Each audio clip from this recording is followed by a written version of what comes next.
Welcome in to Open Gym here on Texas Sports Unfiltered. Myself, Patrick Davis, alongside my man Steven from Fanatic Perspective, and of course you, the third member of Open Gym. Text lines open 512-222-9328.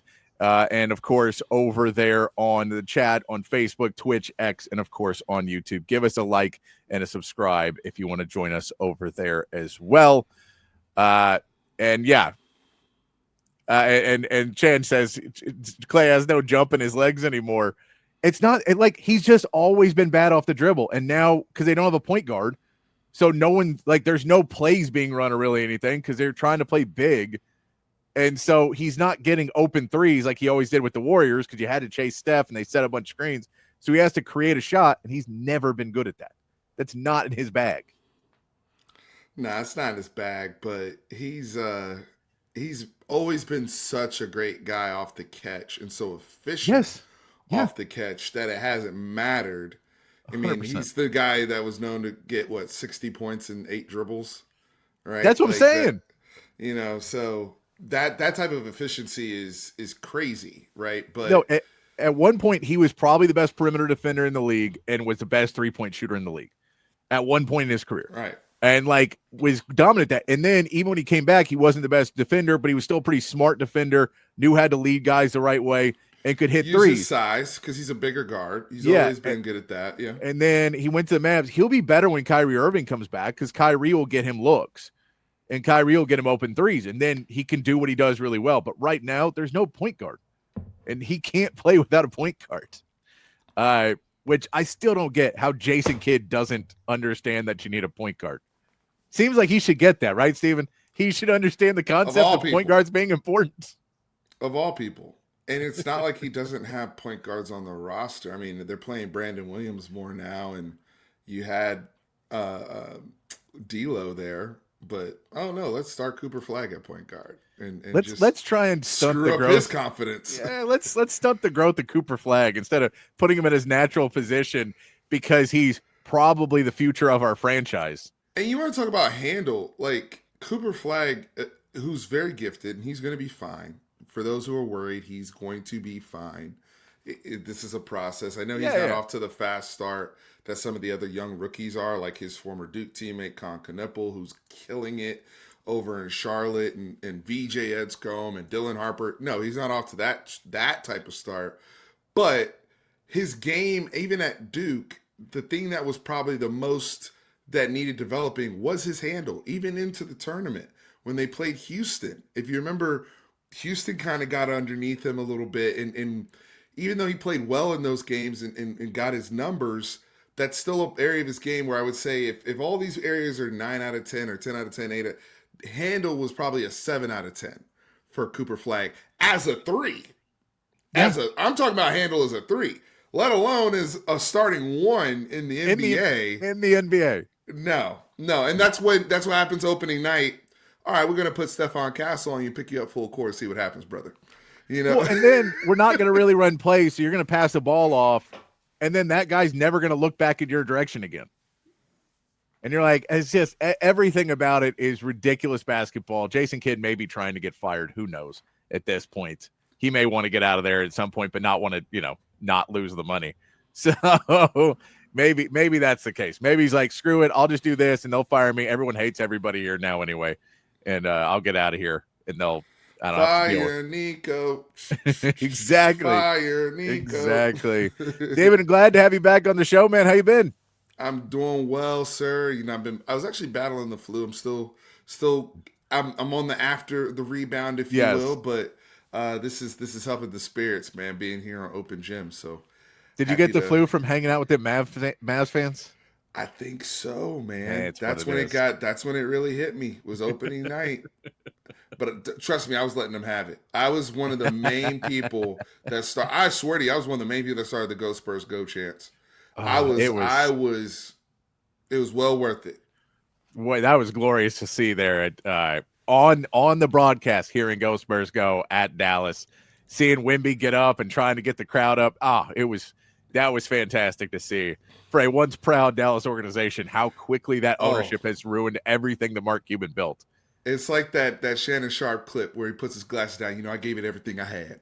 That was me in the stand. I left it on American Airlines Center arena, screaming at the top of my lungs, "Go Spurs, go!" Yeah, there he goes.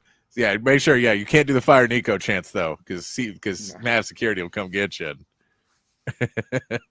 Yeah, and honestly, the laws, if they move to Vegas, it's not the worst thing for Dallas. I know Cooper Flag's there now, so you kind of, that sucks that you lose Cooper Flag. But the reality of this situation would be like, well, if they were to move the team to Vegas, then the name Mavericks would stay in Dallas. Someone else would clearly get it. The expansion team would come to Dallas then. And so you'd have to rebuild a team in Dallas, but you would get rid of those people that were so bad and hurt your franchise so much. It'd be like the Hornets thing again, right? Where they left and so they didn't. Yeah, that one took a while, and then they were like, "This is stupid. Let's give the names back because the Bobcats are dumb." Right. So we'll give them the Hornets name back.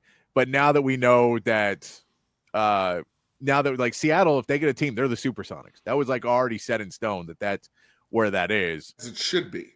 As it should be. And they're like, there shouldn't be the Las Vegas Mavericks. So it's, yes, the Las Vegas Boy Aces. I think that one really changed it up. We're the Boy Aces. We're not quite as good as the Girl Aces. They win. We're the worst team in Texas right now. Steven, let's get into a little Texas football talk. Getting into it here. Love to talk some Texas football with you. We got our availability report coming out last night. We've seen now that Arch and Michael Taff both questionable for this. Cole Hudson also moved up from out to questionable from last week. So it is where you're starting to get a little bit closer on some of these names. And I know Cole Hudson isn't the name that is necessarily the most exciting name on this injury report because, he wasn't necessarily playing really good football. But I think you saw a little bit of the difference with Connor Robertson that he didn't. Once again, you're putting somebody in who just can't diagnose anything, and Cole Hudson was at least doing a little bit better job of diagnosing some blitzes. So when Connor Robertson stepped in, it was even worse of how just unaware they are of what is coming at them in every play. And you'll get it to where some plays they all just stand up and let everybody run past them and then go, what's happening? Some plays they triple team one guy and let everybody else run free. It has just been like, it'd be one thing if they were just getting beat all the time, which does happen enough in the game. But the fact that they are consistently just, how many times you watch a guy run past a guy with his hands out in front of him, you're like, this cannot be what you're supposed to be doing. I can't imagine Kyle Flood's like, well, if the guys to your left or the guys to your right don't stick a hand out and just even push them, don't even try and slow them down a half step. Just let them go and then stand there like an idiot. Don't turn around. There's no one else rushing. Don't try. I can't imagine that's what he's saying, but that's what they're doing. Yeah, that's where the lack of in-season development is really on Kyle Flood, regardless of some of the lineup changes, regardless of some of the injuries that have transpired. They really do fall at his feet. We just haven't seen much of any growth there, especially in pass pro, which is something they've been good at over the last few years with the previous group. Yeah, but then we get to see Arch and Michael Taff both on the questionable list. Michael Taff had the surgery on the broken thumb. The original, what the doctor said before the surgery, and the surgery went well, they were like, this should keep you out for the rest of the season. Then they said, well, the surgery's doing well, but we don't want to give you a timetable because we know you'll try and beat it. So we're not going to give you a timetable. The agreed upon, what everybody believed was roughly the right patch for him, was Georgia, which is Vanderbilt. You missed a Mississippi State game. You missed Vanderbilt. You have a bye week, and then there's Georgia. You'd probably be able to go then. Michael Taff is trying to defy all of that. Michael Taff, I said this yesterday, and it still stands true. If you ask Michael Taff in a big moment game, I don't know if Vandy's the game to do it, but at home, you say the A&M game, your thumb's not well enough to heal. He's like, can I cut it off? I will cut it off if I can play in this game. That's the kind of guy Taff is. So he wants to club it up and get in there just to try and be a part of it any way he can. How much of this is performative? how much of this for Michael Taft and for Arch is performative, and they're just putting him in the injury report to make Vanderbilt do a little bit more work to be prepared for someone who they know is not going to be there, or how much of it is reality that if Arch Manning clears concussion protocol tonight, he can be ready tomorrow to do walkthrough. He's already walked through the game plan with them a few times. He's ready to go, and they're ready to play him. And if Taft is ready to go, I don't know if that's real or not. I think the bigger question is what Matt was bringing up yesterday on the show, especially for Arch Manning, but even for Michael Taft. If there's a chance that you could lose them for longer, so you could lose them for Georgia, you could lose them for A&M. You lose them basically for the rest of the season if you put them back out there and they take another bad hit. Now, the club, I don't know how much you could hurt it. Maybe someone steps on it, something like that would be the injury for you there. But for Arch, depending on where the concussion is in your research, and again, I said this yesterday, clearly they have doctors that are much smarter about this than I am.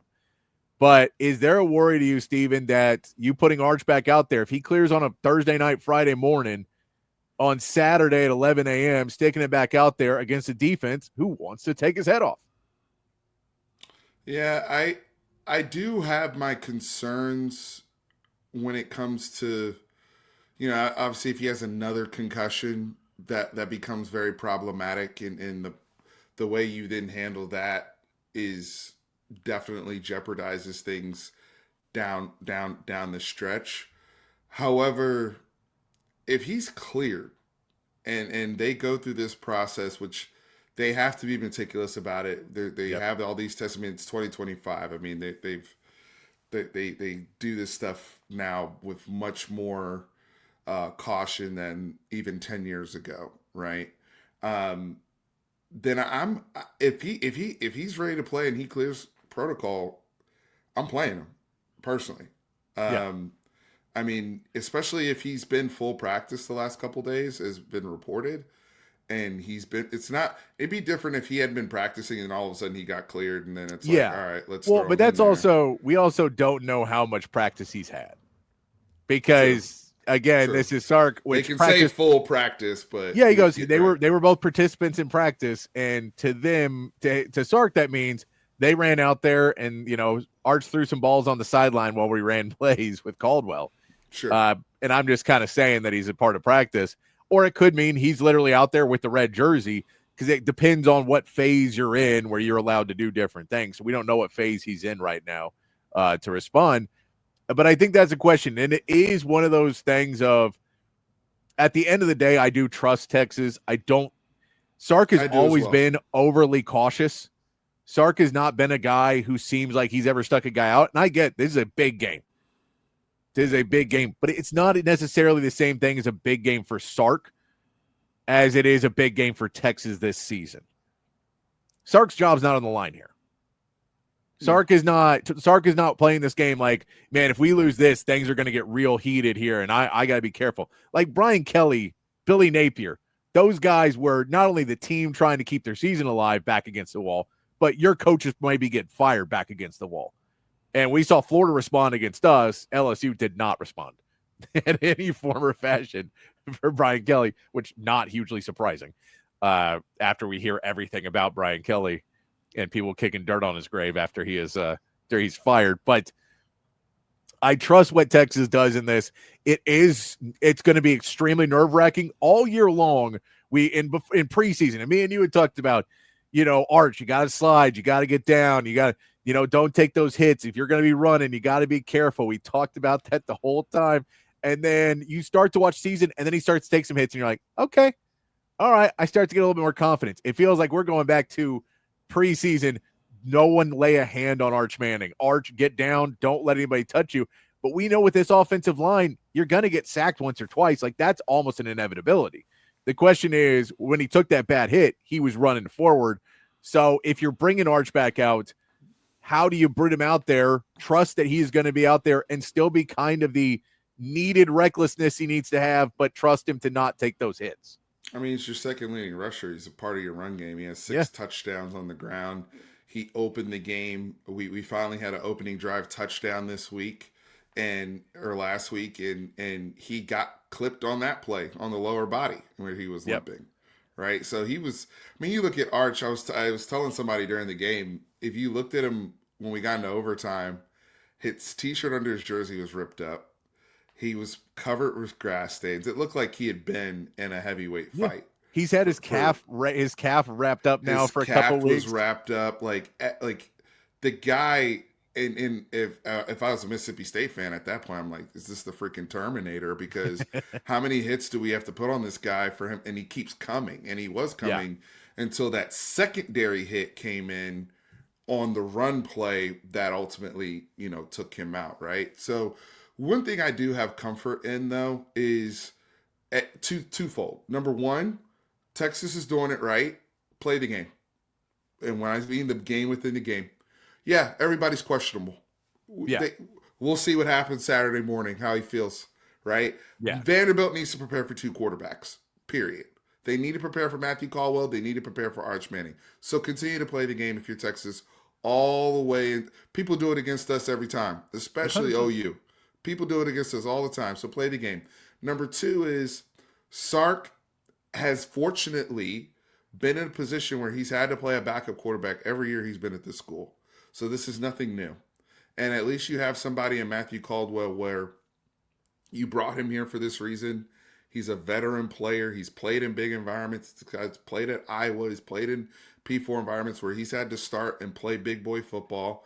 He had to come in the game last week and delivered in the little bit of play that he did, but he delivered and was confident. And so Sark handled with backups, whether it was Malik Murphy before, who was inexperienced, whether it was Hudson Card, whether it was Arch Manning a year ago, he's used to dealing with stuff like this. And his track record when we've had to play with backups has been quite good.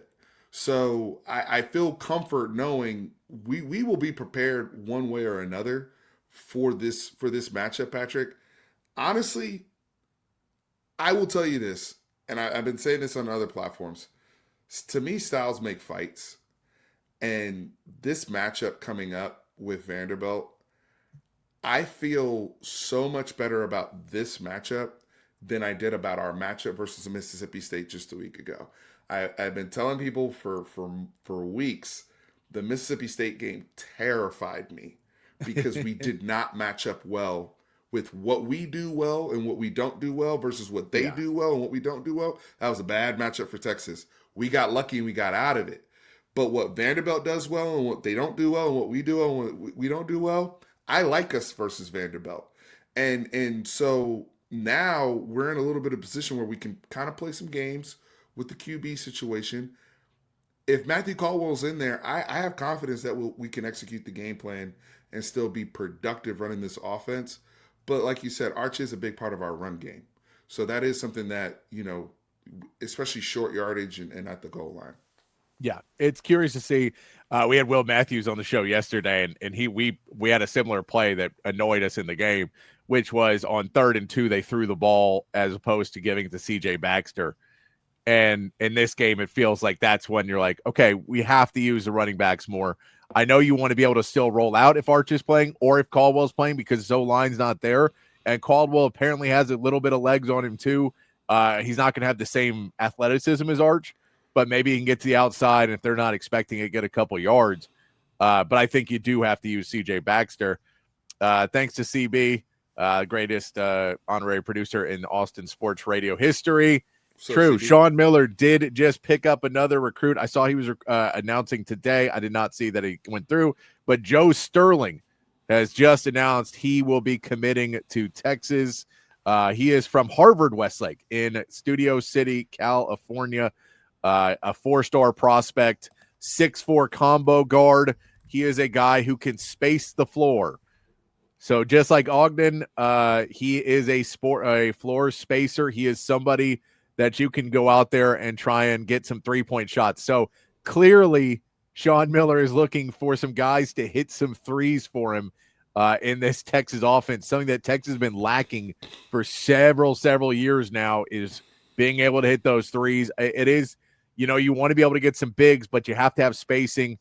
And this adds another floor spacer with some good high basketball IQ, maybe a little undersized, isn't going to be able to probably drive a lot.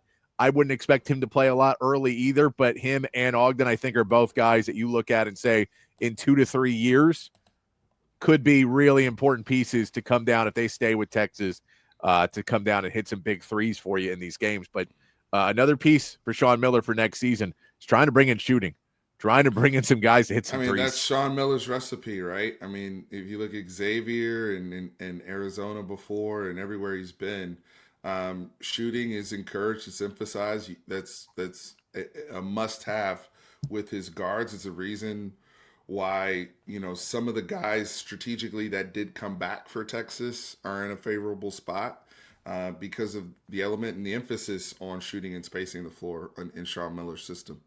Yeah. No, I mean, I think your high end for him is if he really becomes somebody who gets to be, a really tough, really one of those, if he gets to be one of those white guys with headbands, if he can get to that level of player, then you have to watch out, because then he is going to be nailing threes for you, hitting big shots, playing the point for you. But he kind of is a combo guard. He's just a little undersized to be a combo guard, so he's probably going to play more points for Texas.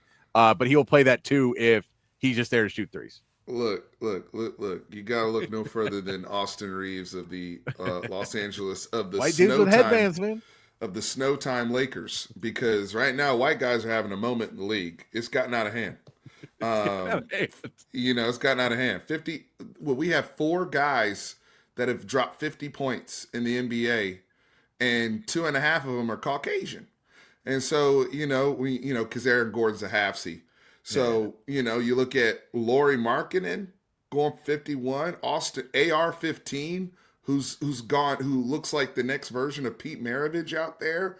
You got Jake LaRavia of the Lakers going for 27 points last night. This guy kind of looks like a Jake LaRavia. I don't. We'll get into this later with the NBA. I don't know why they started calling fouls like they did. They started doing it again, where they're calling everything again. They changed that. So last season, everyone started getting 40, 50-point games.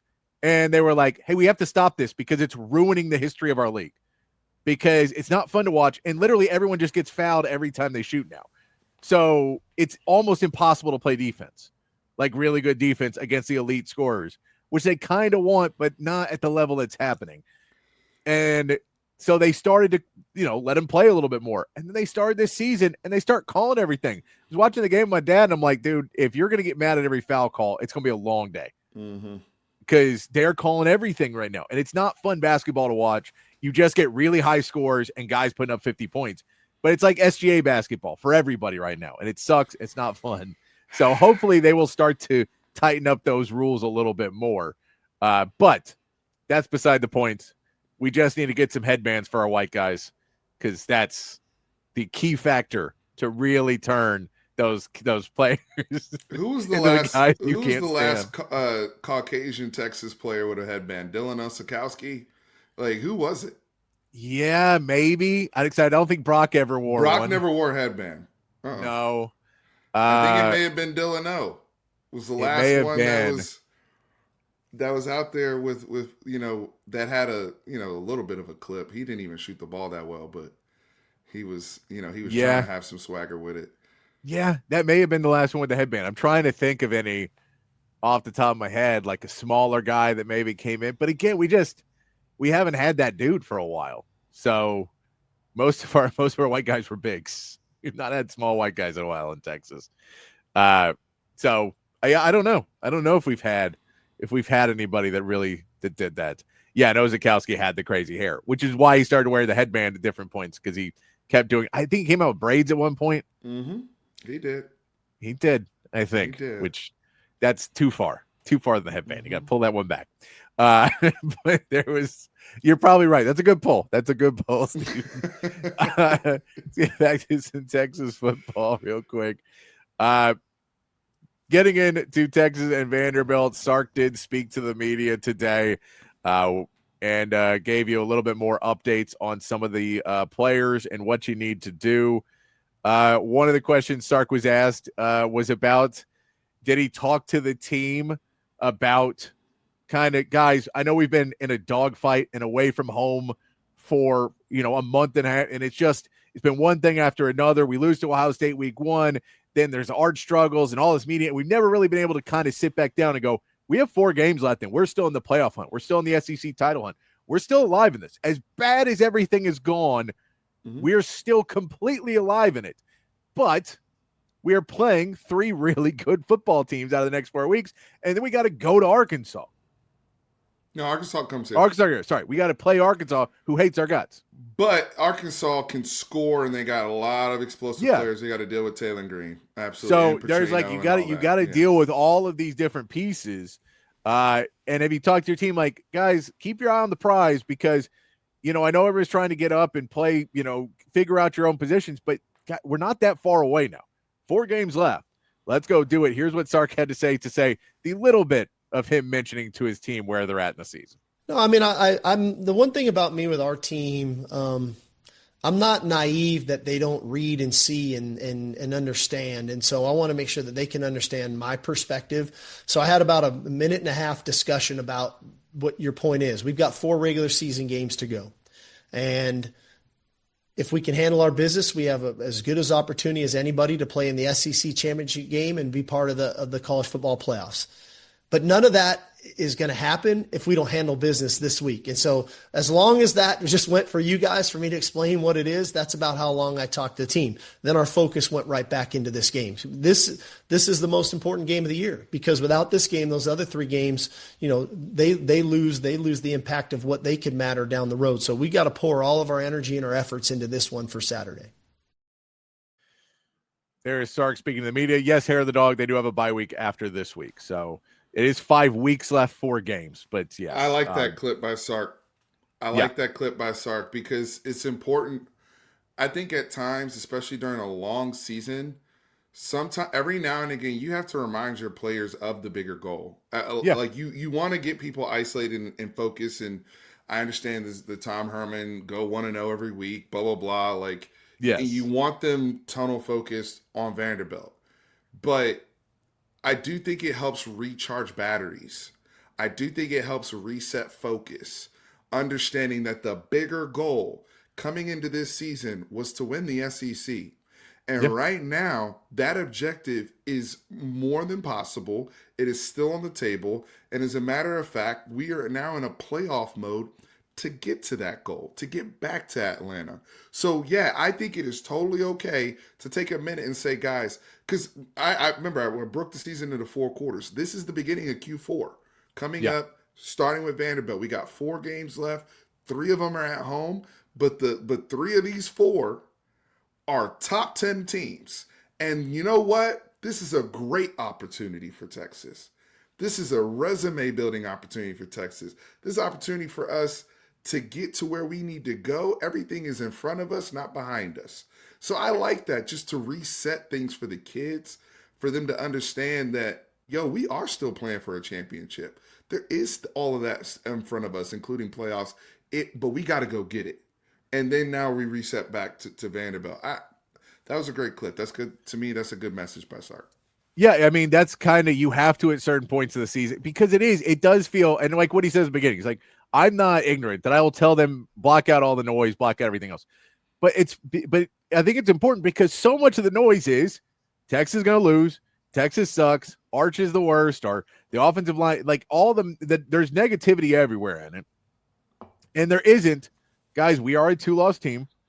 As much as we went to overtime with Kentucky, we went to Mississippi State and all that, we won. So at the end of the day, if we win out, and for people to go, they need a quality win. We'll have 3 quality wins if we win the next 3 weeks. You have 3 games versus 3 top 10 teams. Quality, so you're like, we're golden. The playoff resume is there. Once you win those 3 weeks, you just can't lose. And look, that's extremely possible that Texas loses 1 or more of these games because they have not played well. But at the same factor, you do have to talk to your team. Go, guys, when I say go 1-0, it's because I'm not saying, well, let's start worrying about next season, because this isn't a building for next year kind of thing still. We're still working on right this season. So I like what he had a message there. Sark was also asked about preparing this week with 2 quarterbacks, because you don't know if Arch is going to be cleared. There's no way Sark can slow play that one. If they say Arch is not cleared to play on Saturday morning, Arch will not play football, even if Sark begs and screams. You can't be Brian Daboll and walk in the tent, try and go get your quarterback back. You can't do any of that. So you have Sark, preparing. And what does that do to the team? If they don't necessarily know, here's what Sark had to say for that. We haven't changed anything that we've done. Our system's been our system. I know that as coaches and his teammates have the utmost, confidence and respect for Matt Caldwell. He performs really well. I know you guys have a very small sample size of what you see in game, but he gives us a ton of confidence in the way that he practices every day, the way that he works. Naturally, he's been thrown into the fire here a couple different times in SEC play and has performed very well. So the game plan is the game plan. And I think that all of his teammates have a ton of confidence in Matt if it's his time to go. So there's Sark basically going, it's another day in the office. And it's one of the good things about Matthew Caldwell that from every report and everything you've seen from Sark and from the team, that he is kind of planted himself as this veteran backup, like the Joe Flacco of Texas, where he's not that guy. He doesn't necessarily, but he's really understood the assignment when he walked in to say, I get it. This is what I'm coming in for. This is what I'm here for, is to come in and be a leveling, calming presence. And so when they are practicing and they're going between two guys, and depending on how many the reps are changing, the game plan is going to be very, very similar. They haven't run a full quarterback run system where Arch would have to change more. And Caldwell does have good enough legs to, get outside of a pocket.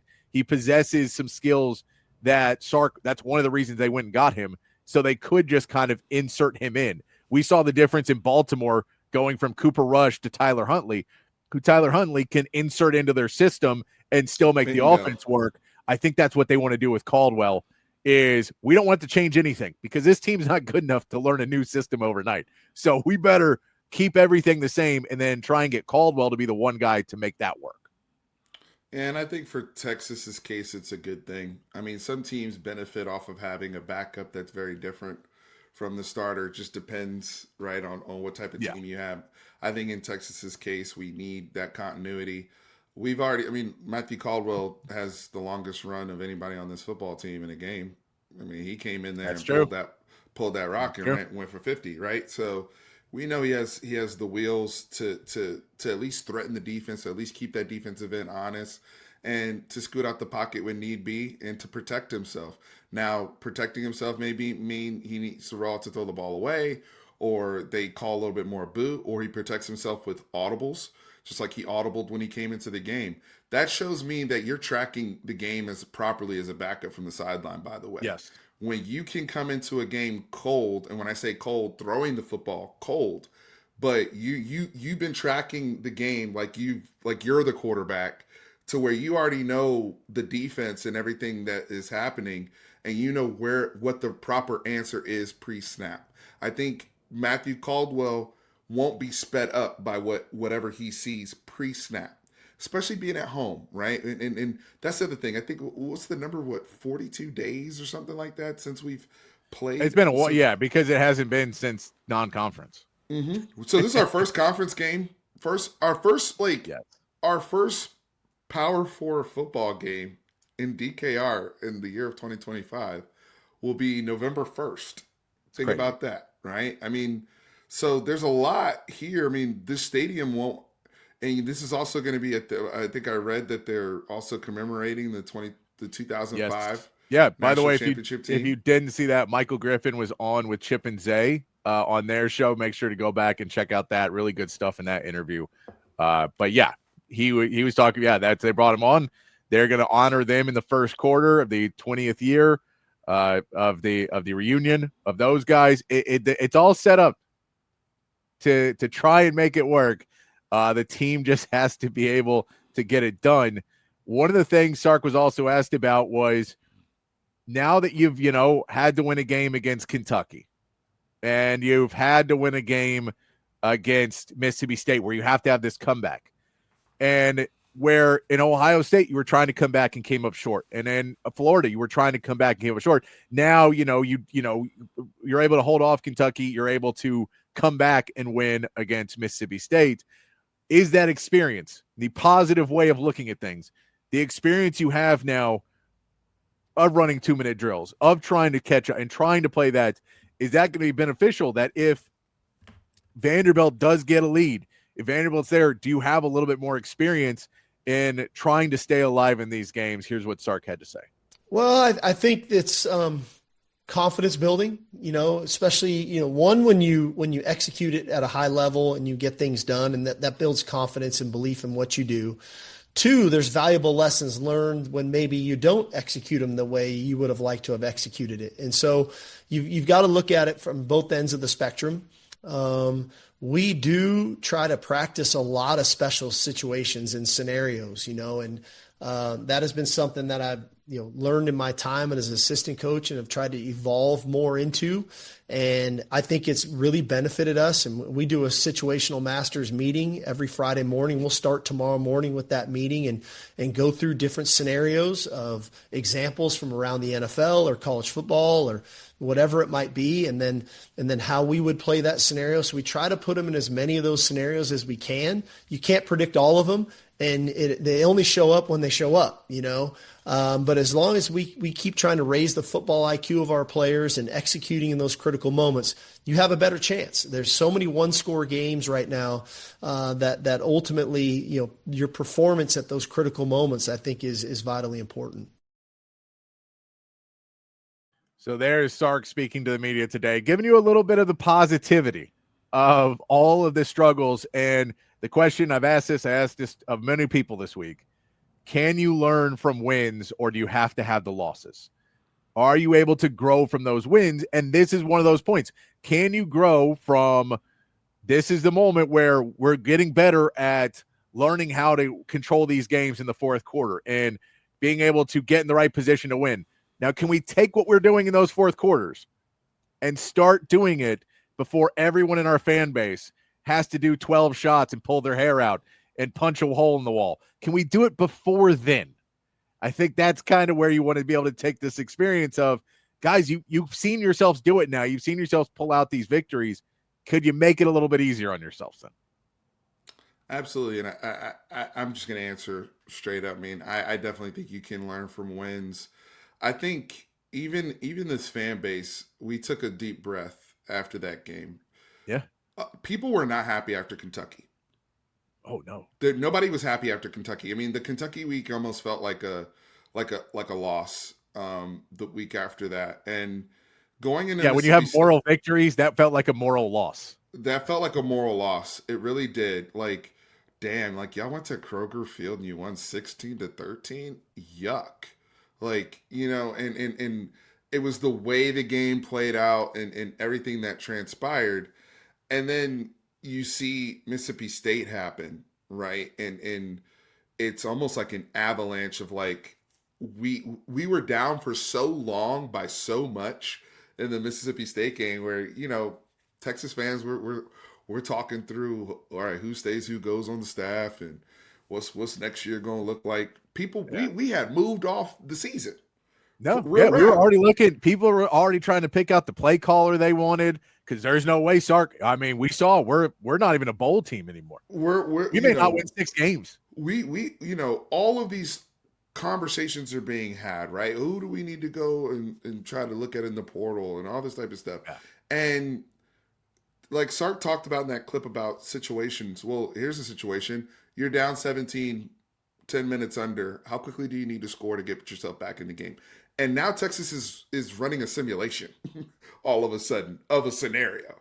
And they come out and it's like, wait a second, this team didn't quit. This team fought back. This team does have a lot of kids who have won a lot of football games. And that's something that I started to lean back on myself when reflecting, seeing Anthony Hill, seeing Colin Simmons, seeing Trey Watts, seeing Arch Manning. Arch Manning's from the 2023 class. Seeing Ryan Niblett. Ryan Niblett's from the 2023 class.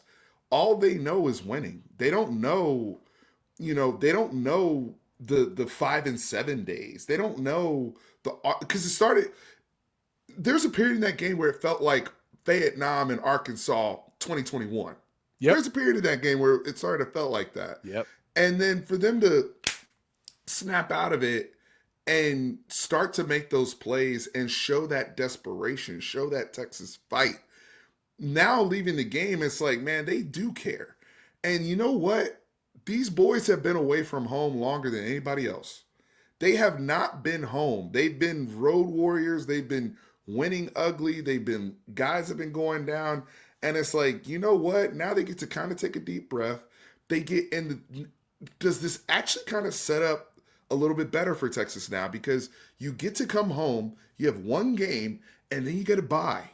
Then you really get to breathe. Then you really get to get people healed up before you have 2 weeks to prepare for the Georgia game.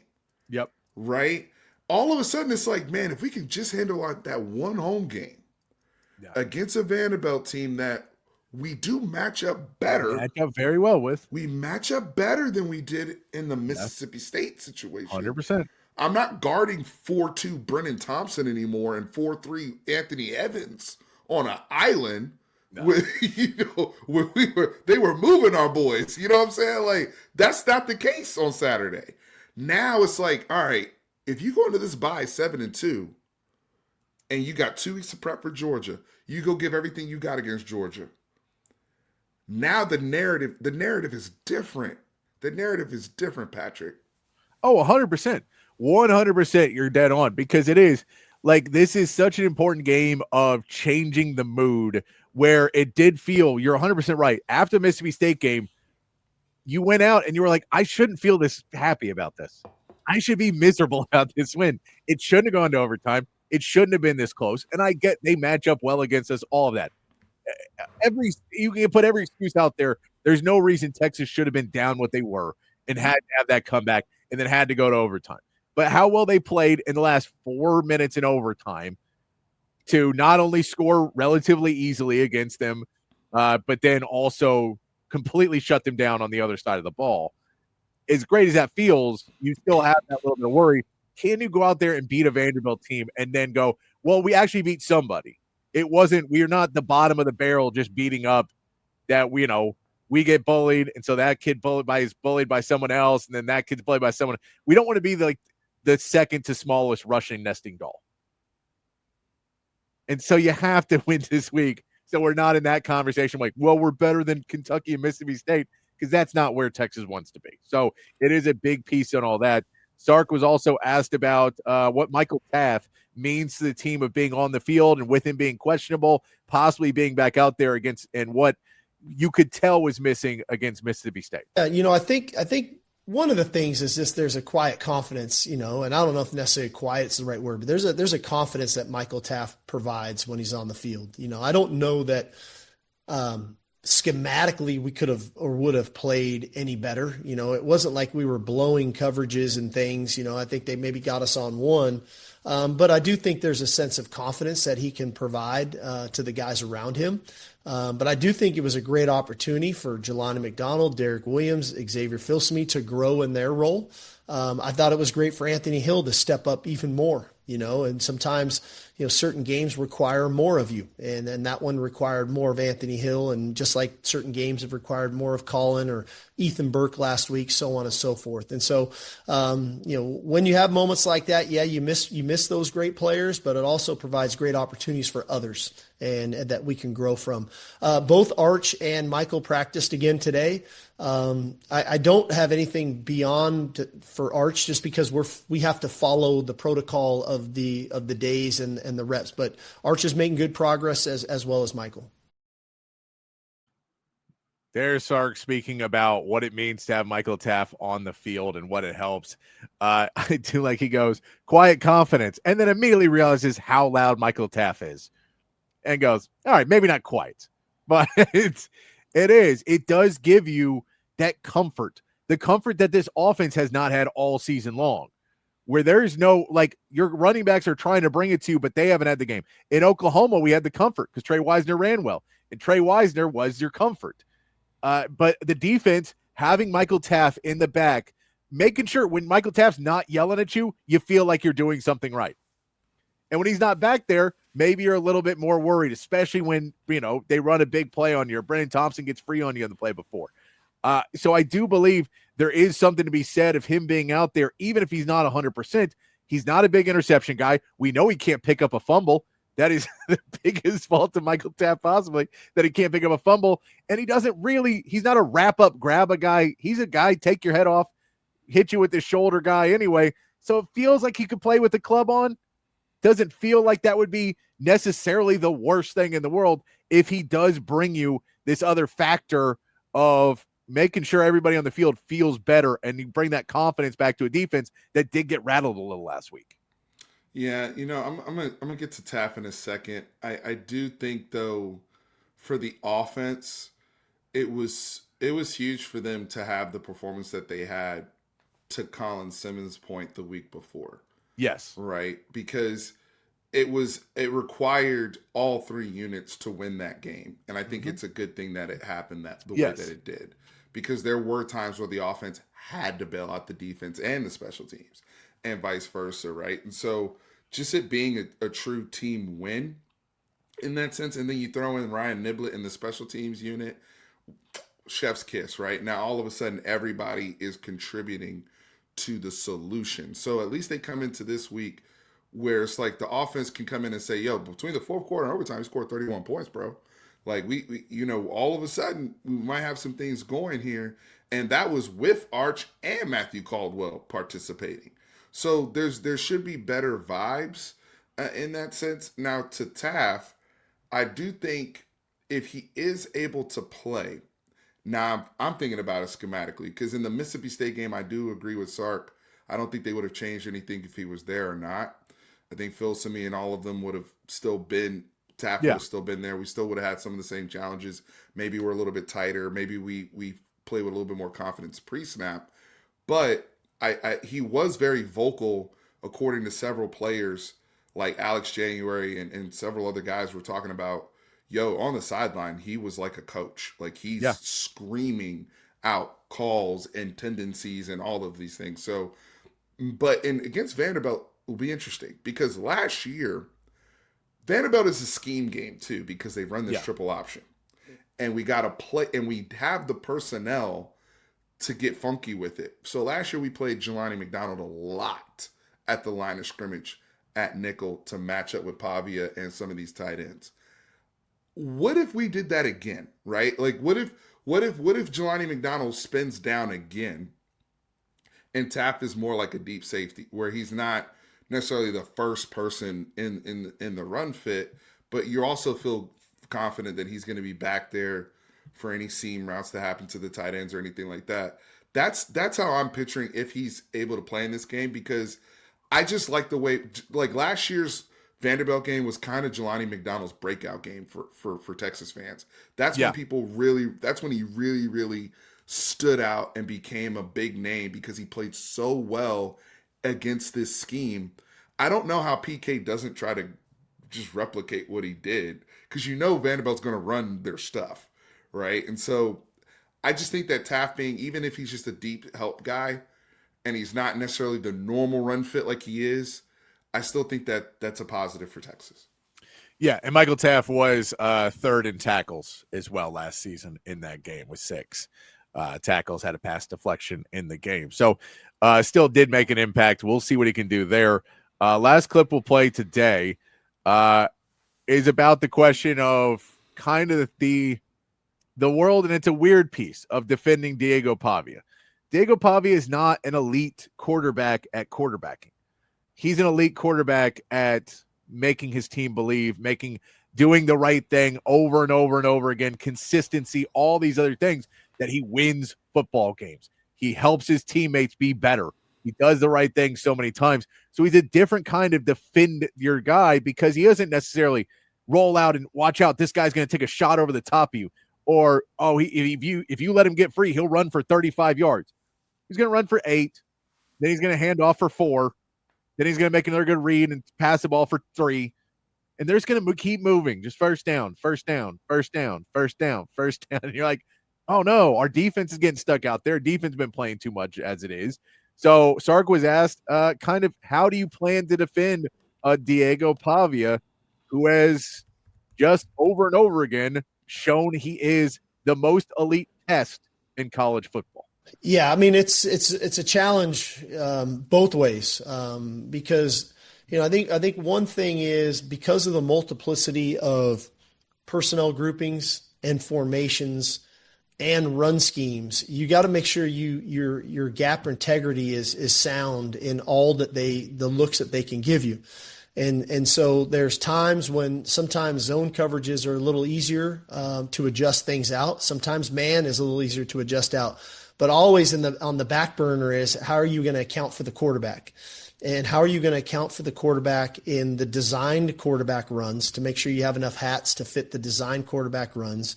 You always have to account for, do you have enough people to defend the triple option, which is a factor.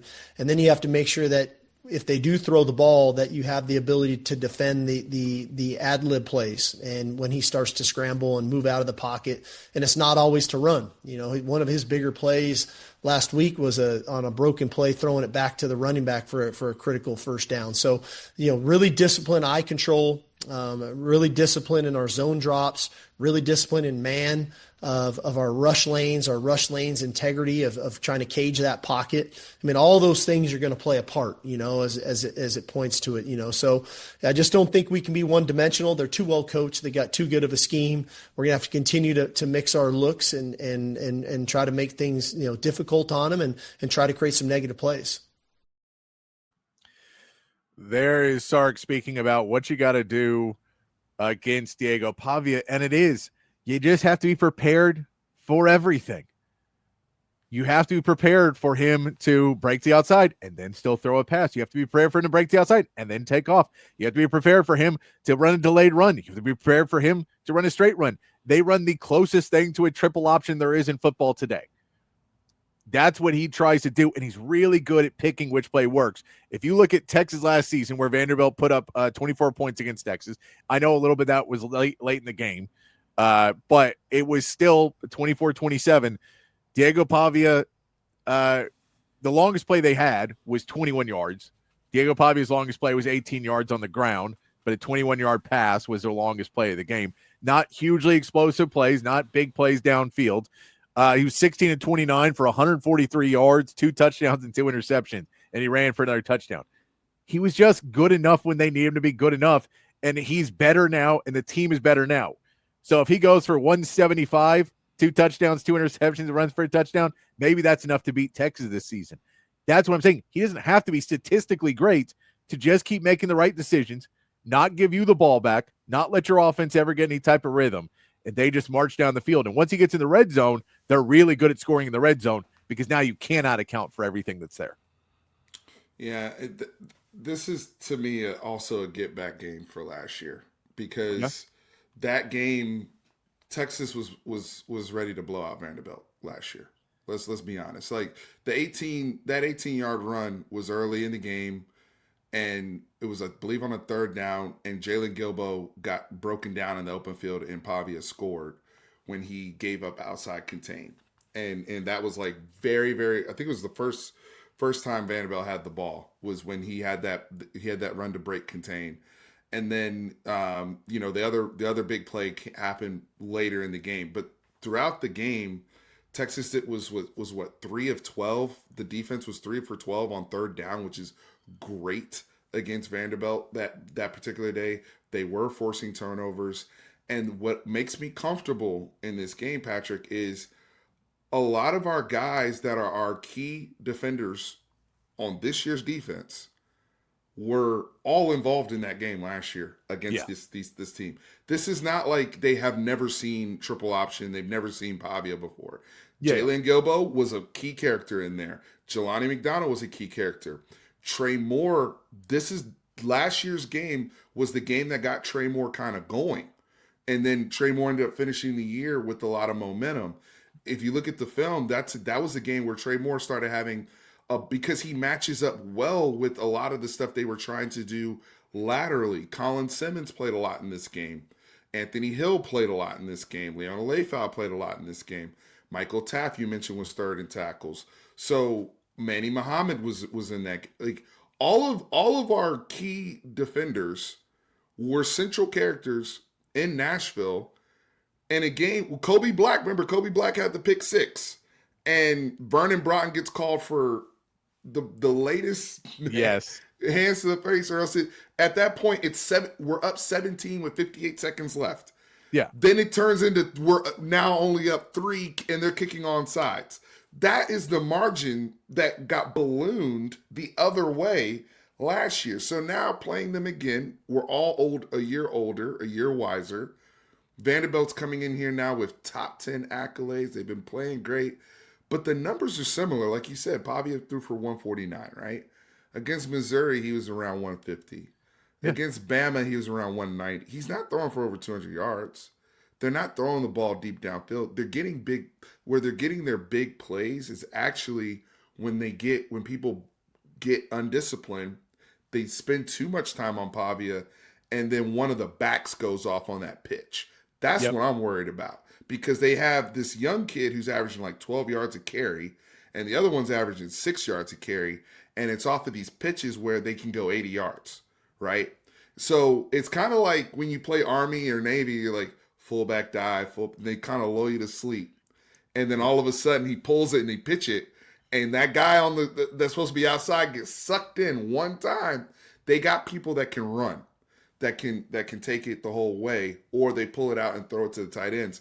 So we have to have that discipline, but they know that. They've played against this scheme, and they did a good job for about 90% of that game last year. But where Vanderbilt is elite is situational football. Third downs, 2-minute drill, end of the game, start of the game. Every situational metric Vanderbilt grades out in the top 10. If you look at the advanced metrics. So that's where Texas struggles. And that's where they almost beat us last year. Because in the meat of the game, we dominated on both sides. We had no problem moving the ball. But then all of a sudden we do something dumb and we get what? How many holding calls did we get in last year's game? You remember how many runs we would crank off? Yeah. It was crazy. It wasn't as bad as them because we only had 4 penalties. We had 10 penalties for 107. They did not have the penalties last year. But yeah, we had 107 yards in penalties. 107 yards. Literally, Weisner would break off like a 30-yard run and we get called back. Next play. And then all of a sudden, Quinn Ewers is dealing with 2nd and 20. You know, because we scored. I think we had 24 points by the second quarter last year. Like, we scored, we did our work early, and then in the second half, whenever we tried to run the ball, we got called for a holding penalty. And so all of our offensive drives, that's why the game ended up the way it did. All of the drives were 2nd and 20, 2nd and 15. And so it's like drive killers, right? And so it's like, man, if we can clean that stuff up, that's what I'm saying. This is a good matchup for Texas and a good opportunity to show, you know what, last year's game in Nashville, y'all, that was when you should have got us. That has to be the energy. I'm serious. I love it. I love it. I do think the only other one that I'm worried about is I'm worried about Cedric Alexander, who Texas really didn't allow to do much last year. But Cedric Alexander, and he fumbled last year too. He did not do much fumbled. But he is a kid from LBJ, and I feel like Diego Pavi's the type of guy to be like, you know what? Let me try and get you one. Let me try and get you where I get outside and I distract them all, and then I just throw you the ball. And I'll have 9 guys chasing me, and you got to beat 2 for a touchdown. That's the one where it's like you got to keep your eyes, because now Sark clearly knows, because he was talking about it, like that's one of those plays they had last week where they got the ball back to him. But Cedric Alexander, you always worry about when those kids come back to Austin, who Texas didn't recruit hard. They get upset and they come back to Austin. You're like, oh, I mean, hell, we saw it last week. There was 3 guys who played for Texas, and all of them made big plays in that game. All of them. So there's something to be said about it. So it'll be curious to see. But I'm with you. With Diego Pavia, it's fundamentals. It's staying within yourself, not getting overzealous in it.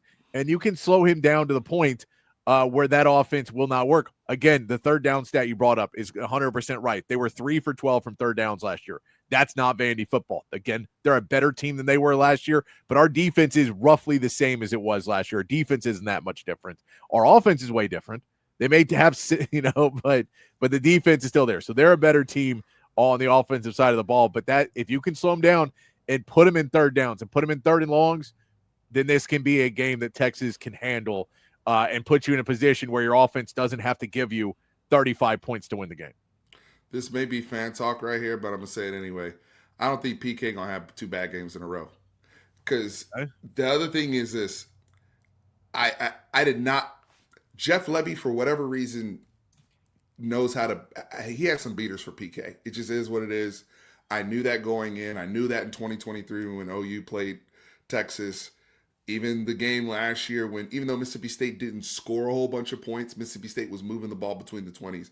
Jeff Lebby just has something for PK's defense. PK's defense last year, PK was very prepared for this triple option last year when we went to Nashville. Yeah. It was penalties and situational nonsense that made the game what it was. Coming off of last week where his defense allowed 24 points in the first half, he has their attention. Yeah, this is a get right week for the defense because that's not the standard. We talk about how good Vanderbilt's been defensively all year. They're outstanding. How good Vanderbilt has been. Vanderbilt's one of the top 5 to 10 teams in all of the situational metrics offensively, no doubt about it. But Texas defense is only allowing 14 points a game. Texas defense does still fit, even with the Mississippi State balloon numbers.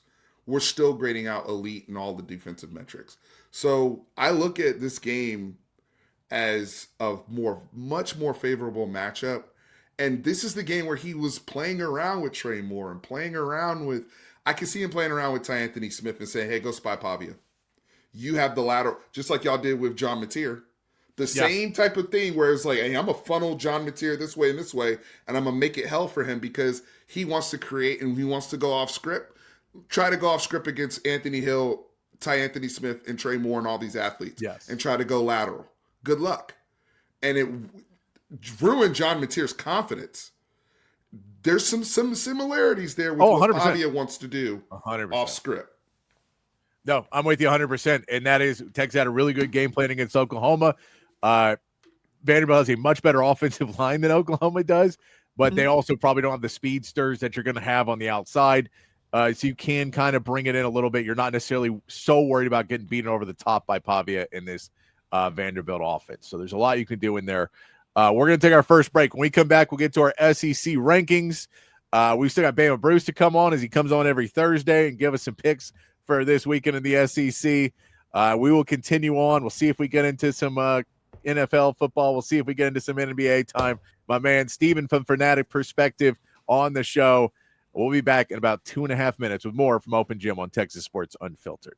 At Sleep Cycle Center, we can treat your sleep apnea in various ways. My story starts 15 years ago with the loss of my father to undiagnosed untreated sleep apnea. And this is a very preventable disease, and treatment options are various. Millions of people across America have sleep apnea, and they fail to realize the early warning signs. Fatigue, daytime sleepiness, and snoring are the most common signs. We'll find the best solution using advanced technology, oral and epigenetic appliances, or CPAP. We offer weight loss, oral surgery, and laser treatments. Schedule your appointment today and get your sleep evaluation.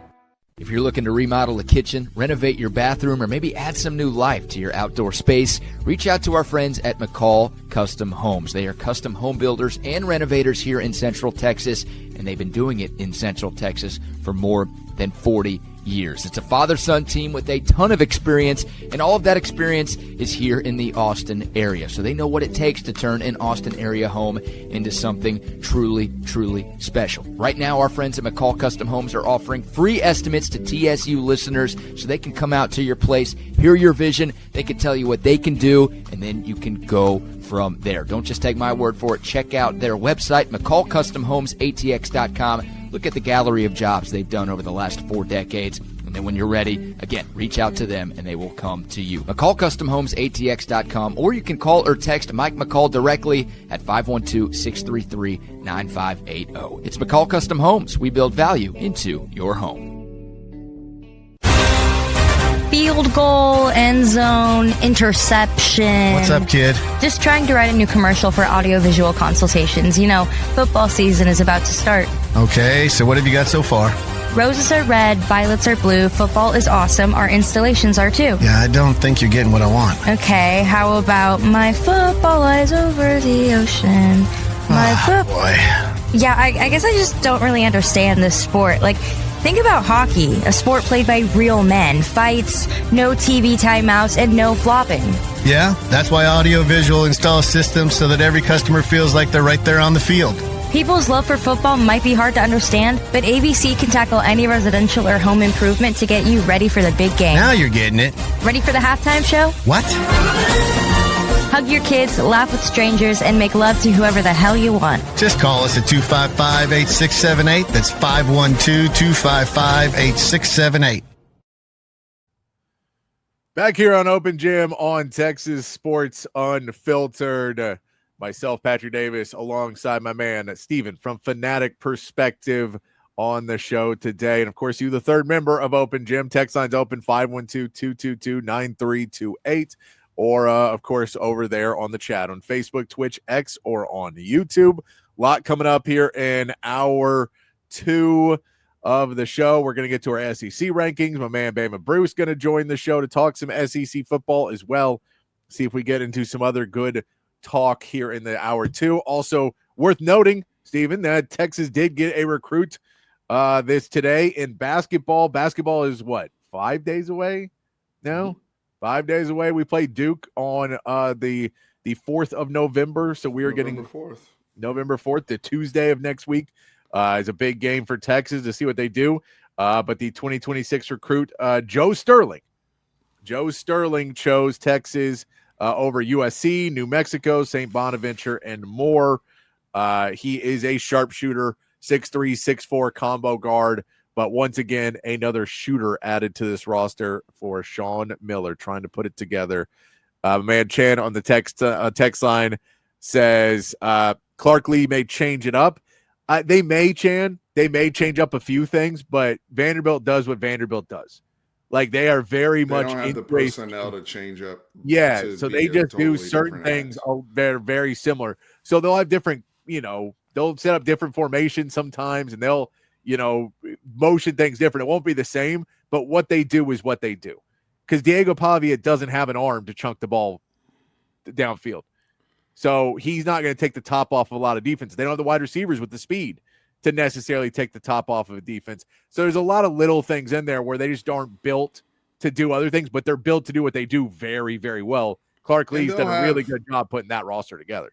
They'll have misdirection, big play type stuff built in, and some I expect them to have some trick plays that are within the foundation of their offense, right? So, like Eli Stowers, former quarterback, you could see something where they flick the ball out to him and he throws it or something like that, or a reverse that, is in the realm of, the reverse pivot of the triple option, and the reverse guy becomes a pitch man and maybe throws the ball. Stuff like that. I expect them to have some of those wrinkles. I also expect them to challenge us on 3rd and 2s, 4th and 2s.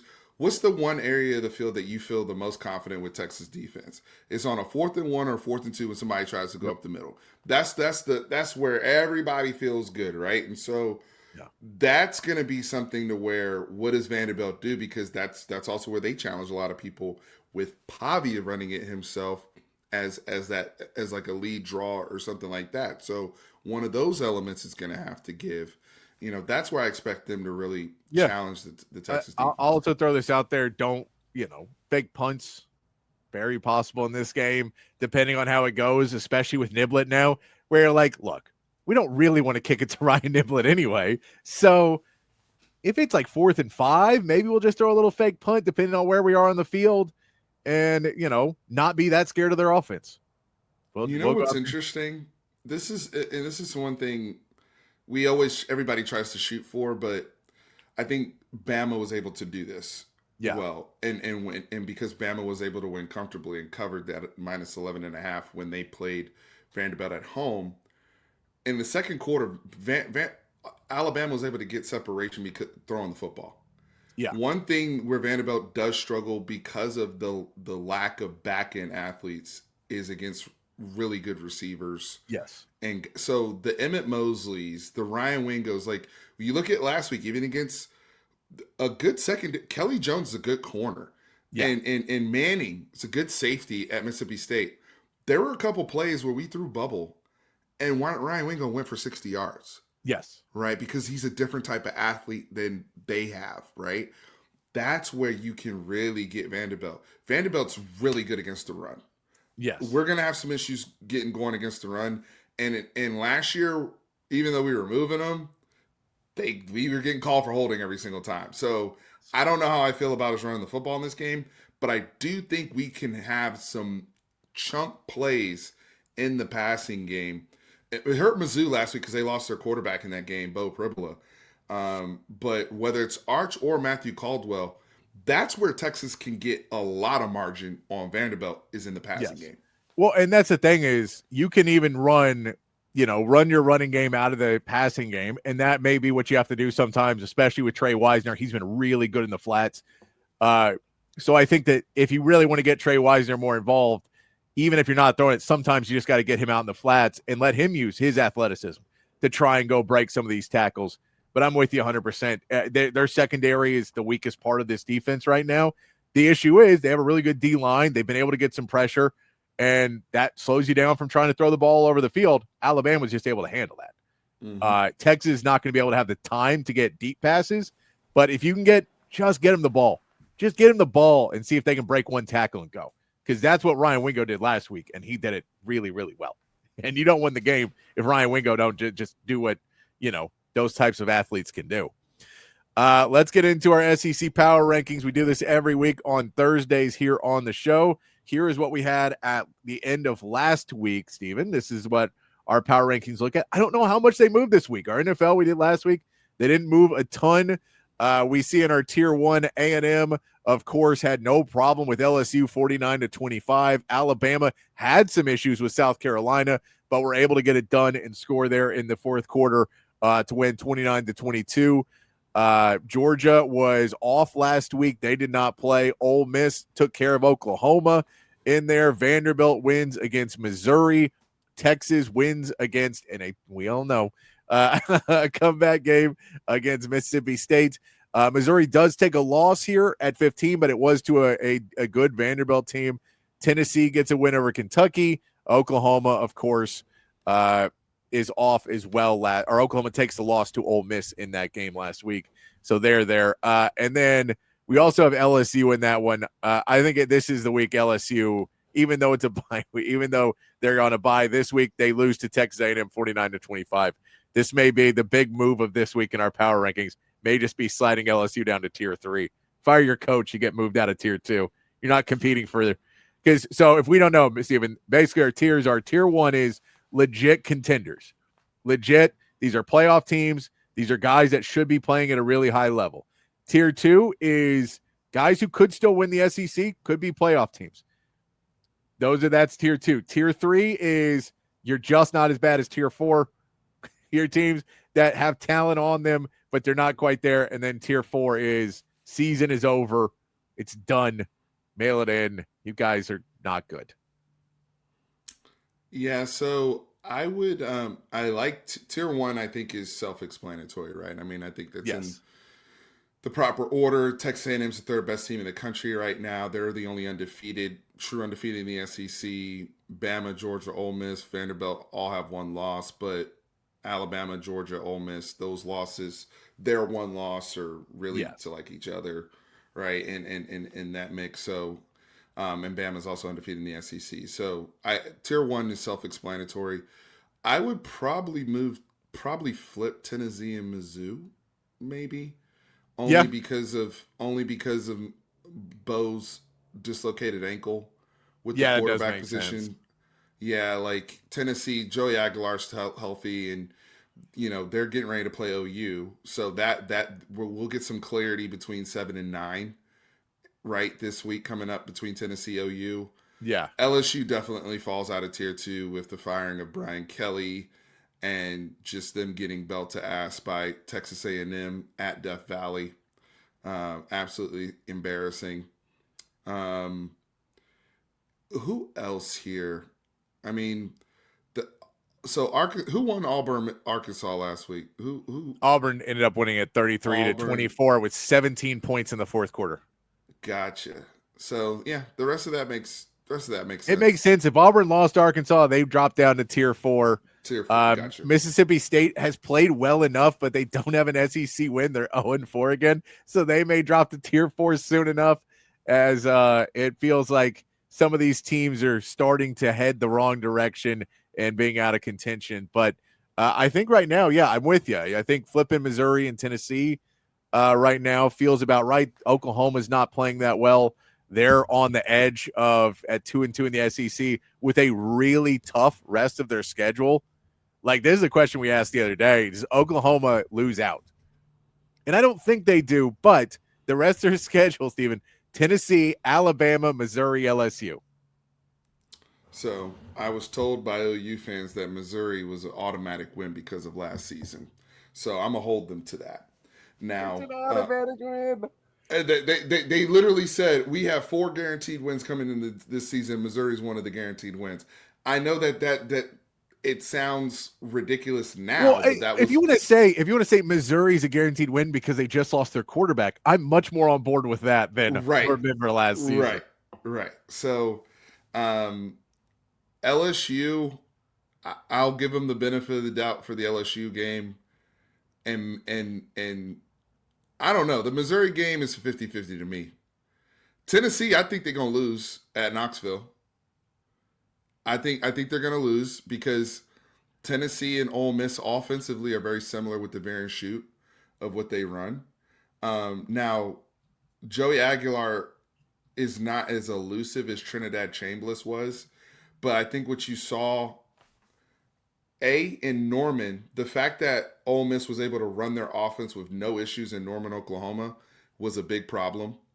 And I think Tennessee will be more comfortable running their offense at home, even though Joey Aguilar doesn't move around. He's not shifty like Chambliss is. I also think OU has real problems offensively. They finally broke a big run with their running backs, and then they refused to give the ball to the running backs. Now, all of a sudden, their Lord and Savior, John Mateer, is a problem, and you have half of them asking for Michael Hawkins to play at this point because he's not seeing the field well. John Mateer, that is. He's not, and it's been an issue. Tennessee has a very good pass rush. That's going to be a problem. I don't know how OU is going to generate enough offense to keep up in this game. Bama's a L. I'm going to go ahead and write. Bama's a L. Just an L. So, yeah, I mean, really, to me, the only the 2 wins are potentially Mizzou. I'll give them LSU because LSU at this point looks like they've completely laid down. So, what say you?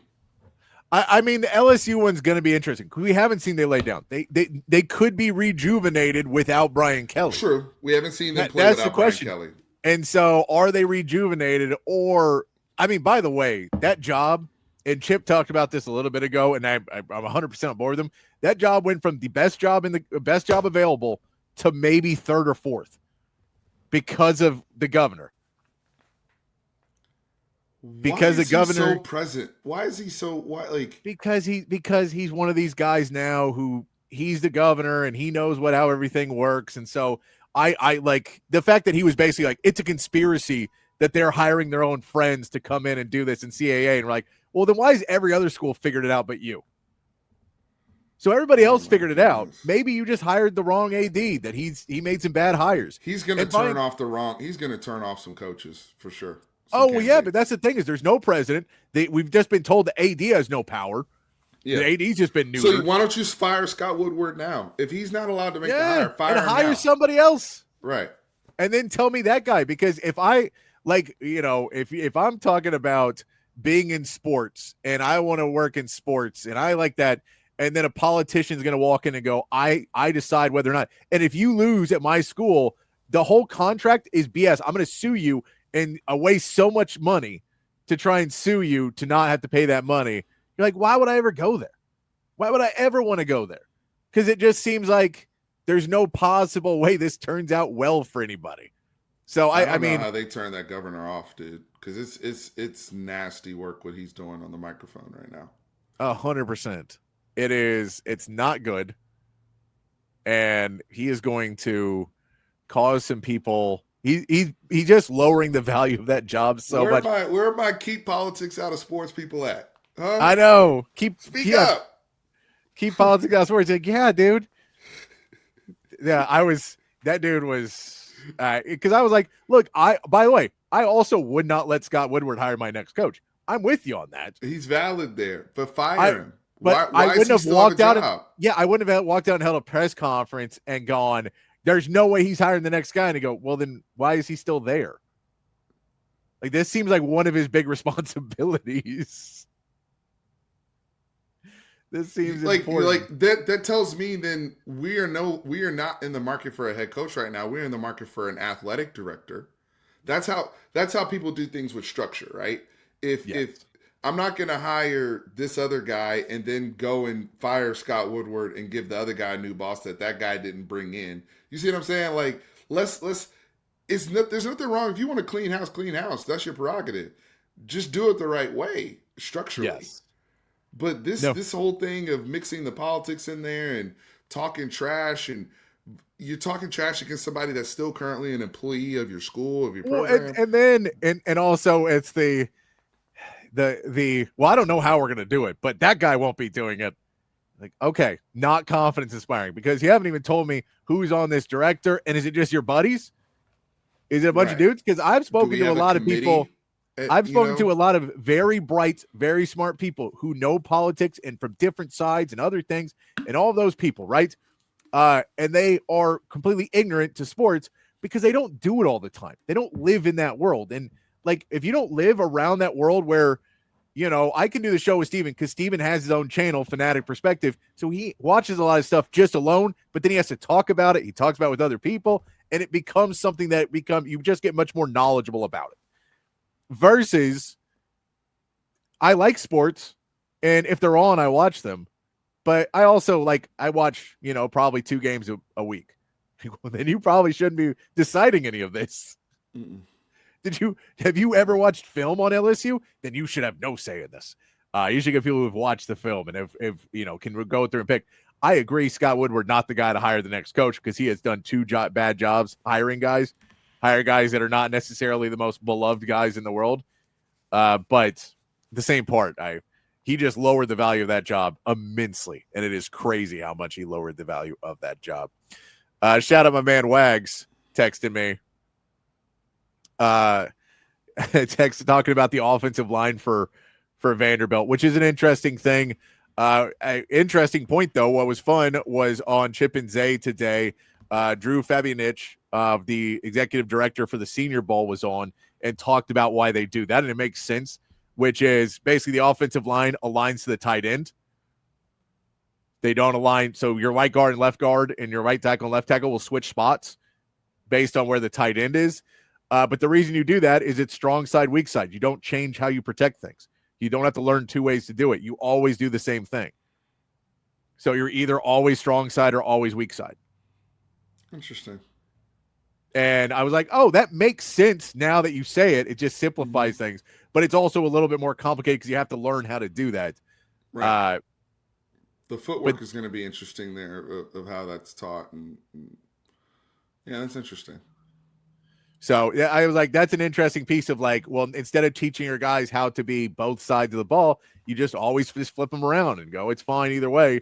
And it throws some other teams off. If everybody did it, it wouldn't work as well. But if you're one of the only teams that does it, it seems to work a lot better. And DX says Jeff Traylor will be amazing there, but they're going to want a big hire. Jeff Traylor, he's going to be good where he goes, but he slipped off too much. He's like, if you're going to hire Matt Campbell, you're going to hire Matt Campbell before you hire Jeff Traylor at this point too, as somebody who's a fallen off of where he was a top level coach and now he's not. Also, LSU is a very interesting job, and I think we've learned via Brian Kelly, it's also a regional type job. So one like I've done this out there to my LSU buddies, and they've all eaten it all up. But a non-sexy name that would be qualified would be somebody like Willie Fritz of Houston, Yeah. right? Who came from Tulane, built up Tulane to be really, really good. Went over to Houston. Willie Fritz is older guy, but right now older guys are in. Look at Kurt Signetti. He's very similar to Kurt Signetti. And that's somebody that has recruited the Bayou, and not just recruited the Bayou, but has gone to inner city New Orleans to build out his Tulane team. Found guys like Tajay Spears who've gone to the league, and now is recruiting inner city Houston, right? Which is a key component to LSU's pipeline. So you need people like that. Some people are saying, you know what, just go after the current Tulane coach, John Summerall. There are people that are high on him. Tulane is 6-1 right now. So it's the regional stuff, because before they were like, oh, we'll never hire Billy Napier when he was at Lafayette because they were above them. But now I think they would be more open to a true regional person. But that's the thing too, and this is where the governor can't take away a guy from Tulane to give to LSU. You're gonna lose voters. You're gonna lose voters because now you're screwing over your school, man. You're screwing over one of your schools to help the big boy, and now it's not gonna do well with your constituents. So that's an interesting piece. I like the Willie Fritz one though, because Houston and Louisiana are close enough in that realm where you're still kind of recruiting the same pipeline of players out of both of those schools. So I think that one, and I've been high on Willie Fritz this season. All he's done is just continue to be a really good coach. 7-1, just be a really good coach. Big 12, coming off a huge win versus Arizona State. Off a Houston team that was just not figuring out how to win games last couple years. So I think Willie Fritz has done amazing stuff on all of that. So I'm with you. I think that's an interesting, but it's like, it depends on who's hiring too. Because is it somebody who's going to come in and just go, well, Nick Saban, we'll give you $700 million to come in here. Like, is it somebody who says they want to do that? Or do they walk out and they, John Summerall's the guy they're calling because they go to him and go, well, we're only going to pay $5 million. We think it's too expensive to pay a coach $10 million. What group of people is hiring? Because that changes everything. Because if it's a bunch of penny pinchers who are not really involved, and it's a right, you can't shortchange your coach and the resources if he's. It's not an LSU. It's not LSU people. It's just people who want to be involved in something like this. Which that's the way politics are now. So I could believe that could happen with this. Then it'll be really bad. But hopefully for LSU, hopefully for the SEC, hopefully for all of that, somebody smart will come in eventually and be like, guys, let me take over. We'll handle this, and we'll make a good hire. And hire this AD, get this AD in there, and then from here on out, when we can go get a good coach, we can get him a good staff. We can start to build this. But they don't have a president right now. They have a neutered AD. I don't know who's like. I heard somebody the other day say Penn State was a better job because it was too hard to be in the SEC, and it's like, oh, that you're a Big Ten guy. That's real Big Ten talk. Well, I don't want to be where it's hard. I want to be where it's easy. And you're like, you know what the problem was? James Franklin was that dude. James Franklin was I can win you 10 games every year, but I'm never going to win you a title. Like, that's who you're hiring if you hire the guy who doesn't want to go to the SEC to take Penn State. Yeah, I mean, the only thing is like you're saying that if you're thinking about opportunities in the playoffs, I would have an easier road to the playoffs at Penn State to consistently get there and compete. But I don't. Big Ten. Because if I lose to Ohio State every single year and Oregon every single year, because there's still a couple teams that are going to be better than me, and every year I'm going to lose to them, and every year I'm going to be on that back end of it. That was James Franklin. No, it was. I do think, though, at LSU, they're going to have to figure out – I mean, here's the problem, too, man. I mean, Brian Kelly did some irreparable damage with the culture there, including the firing of Tommy Moffitt, their long time, for 23 years, strength and conditioning coach, who is now at Texas A&M. And after 2 years just being at Texas A&M, look what Tommy Moffitt – success leaves clues, guys. And it's really hard to find strength and conditioning. He was the same guy over 3 different national championship head coaching regimes at LSU. And Brian Kelly said he wasn't going to fire him, and he fired that guy. And now that guy's at Texas A&M causing havoc. And yeah, can we get him? Can we get him to go somewhere else? Can we send him somewhere else? Right. Put him in the NFL. Oh, come on, man. I don't like this guy. That's the secret sauce. People say Elko. Elko's doing a good job. Don't get it twisted. The transfer portal guys are doing a good job. Tommy Moffitt has set that culture. He's rebuilt what they had. What he took that culture that he had at LSU for 20 plus years, and he's taken it to College Station. That's the secret sauce that A&M has. Is Tommy Moffitt. Yeah, and Tucker, I'll tell you this: the culture can return quickly at LSU. I think it can, but it really depends on who you hire. Because is it the concept of Tom Herman coming in and saying, I don't want ex-players here. And it took 3 years for Sark to get the culture back because Tom Herman tore it down and said, I don't want any of that old stuff. I don't want nobody telling me what to do. I don't want ex-players in my practices. I ain't giving them a place to work out. This is for us. Same for them. And it took 3 years to rebuild that bridge to get Texas back to having a culture that was a winnable culture again. I mean, and we say 3 years is a long, long time in coaching now. I mean, you don't win for 3 years now. It's really hard to keep your job. Sark kind of came in at the end run of that. And I get that, Tucker. I agree that players want to go there. Any group of 18-year-old kids, 19-year-old kids needs something to get them in the right frame of mind. Because if you were the best player wherever you were at your entire life and you walk into a program and you have to have the culture of understanding, maybe I'll be on special teams. Sark talked about Ty Anthony Smith, and he was like, you know why he was great? Is he realized the only way I'm going to get on the field is if I do special teams. So he made friends with Jeff Banks. He made friends with the guys on special teams to go try and play. That's not everybody. And you get some of these players that are really good. They're from Louisiana. They want to be at LSU. And then the coach says, you know what I'm going to need you to do? All the not fun stuff, and you ain't going to play for a year. A lot of kids don't want to do that anymore.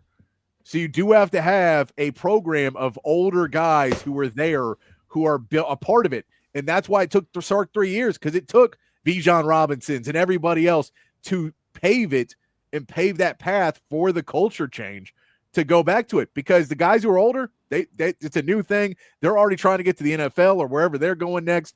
And it's a different path for them. It's hard to get them to have a new coach and really buy in. It's just really hard in a year or two to really change things around, even with kids who want to be there. And so It is a process, and they have to hire the right guy. And it's one of the reasons they brought in a LSU guy and a Louisiana guy to be the interim coach. Why they promoted him to be the interim is to try and bring back some of that love of Louisiana back to the program before you get to next year. Trying to get some of those guys back to be like, oh, no, this is why I came to LSU. And Brian Kelly may have put the flame out, but we can reignite that flame again because Brian Kelly was just an asshole to all of us unless we were winning them games. Well, he was also a scammer, too, because he didn't want to work. He wanted the money. He wanted the credit. And then he was putting everything in the hands of his assistants. And we should have known something was up when all them people did not follow him from Notre Dame. That was the first red flag. When they stayed behind with Brother Marcus, and a lot of those people are still there. And then you even have people that went from LSU, like Denbrock, went from LSU back to Notre Dame. That's a red flag. And then you have guys, look at the way these things are out here. We have a thing on my channel called DIS, Don't Ignore the Signs. Look how he was treating assistants on the sidelines, undressing people on camera, undressing every single time. First of all, how is it that all of your assistants are ill-prepared according to you? That means you're ill-prepared, sir.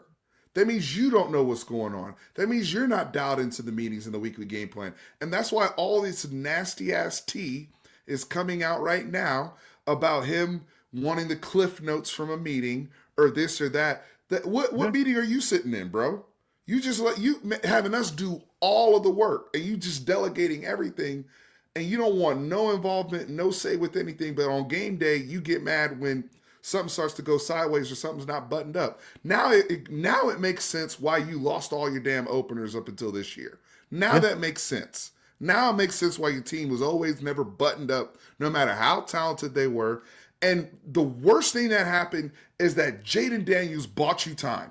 That's the worst thing that happened was that Heisman, because it was fool's gold, because that wasn't true LSU culture. It wasn't true LSU football. LSU is the most rich soil for high school prep talent that does not have to compete with another major institution. It's only LSU. Yeah. They're the only place like that. And for him to screw it up and mess that culture up, Tucker, you're right. They're going to have to rebuild it. Now, he was a Nigerian scammer on the highest levels, Tucker. Of the highest, like Prince Hakeem Hamed type scamming going on over here, bro. He did have the coming to America moment, too, where he had Matt LaFleur and another coach that were graduate assistants at the time, and he invited them over to the house for a party, and they were like, "Oh, coach invited us to a party," and they showed up, and he goes, "We need you to shovel out the driveway and park the cars." Not the McDowells. He did the McDowells to him, man. He did it. Man. Yeah. No, I mean, yeah. That I was talking about this the other day. It's so funny. You see every other coach gets fired, and James Franklin, you're like, man, he couldn't win the big games. But all right, Billy Napier, like maybe the job was too big for him. He's a good guy. You see everybody, even Mike Gundy, all his problems. People are still like, Mike Gundy did a lot for Oklahoma State. And Brian Kelly gets fired, and everybody's like, good riddance. Kick some dirt on that grave. It is crazy to see it where nobody has defended that dude, really. Everyone is coming out. And that was a push. And that's one thing I'm grateful for with Sark. We've had a lot of stuff go sideways this season. Yes. And stuff on the side, and we've had to make changes. I mean, this past game, if you notice, what's his face? We had to flip Milwee, right, with the booth and the sideline. AJ Milwee, and all the stuff going on. Stuff happens. Yeah. But you will not see Sark undress somebody on camera. No, unless he's at the Alamo Bowl. Unless he's at the Alamo Bowl, tell him to wait up.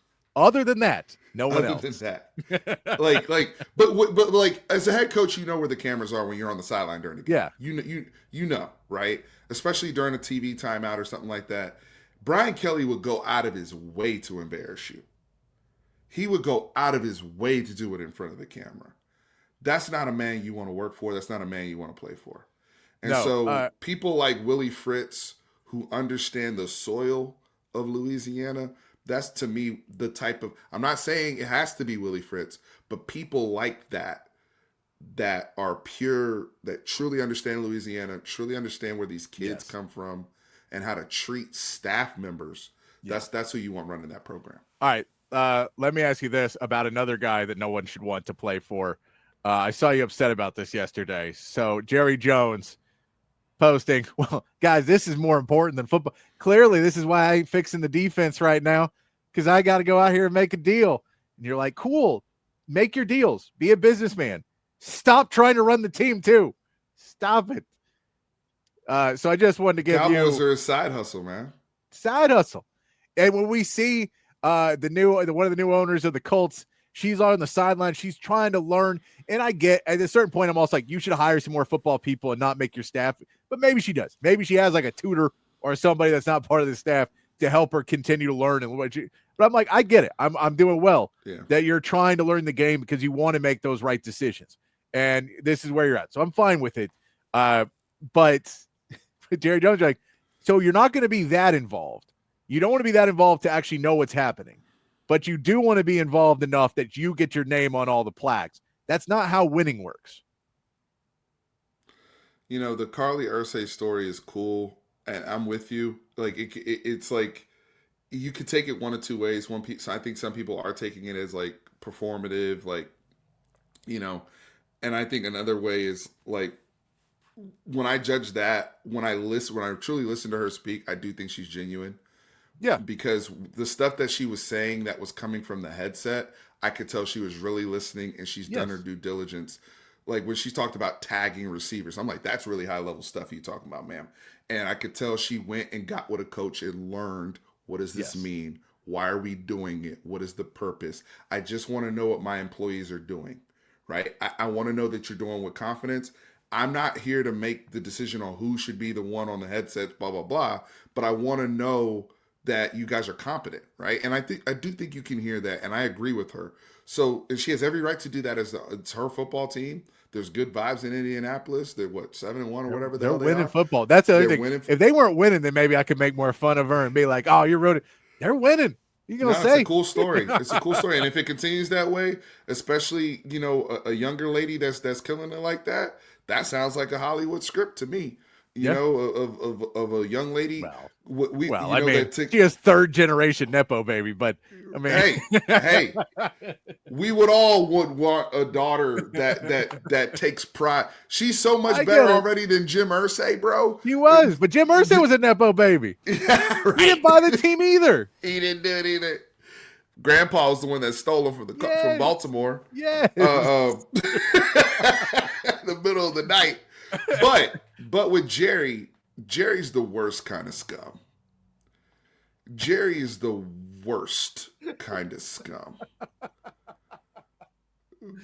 Because he's doing it and laughing and kikiing in our faces.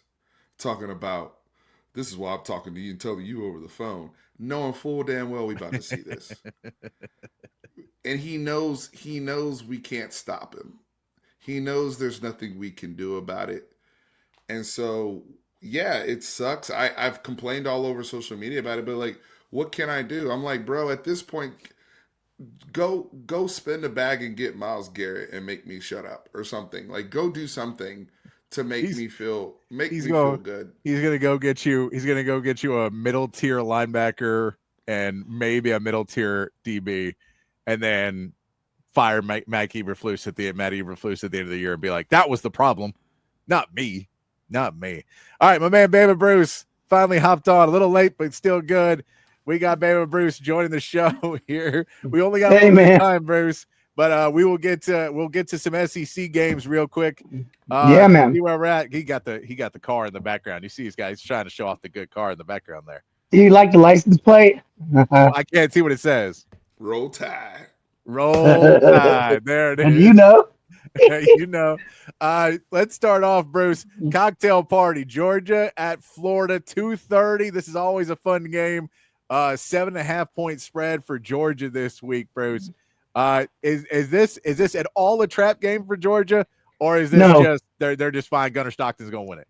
No. I think Georgia's going to go and put the sleeper hold on them and just be done with that. And I think that their defense is going to pull through. And Kirby Smart's, he always says we can't be killed. Well, they ain't going to have to worry about it because they're going to go out and knock some people off. They're going to knock Florida in. The Gators going to be turned over, petting his belly at halftime on that one.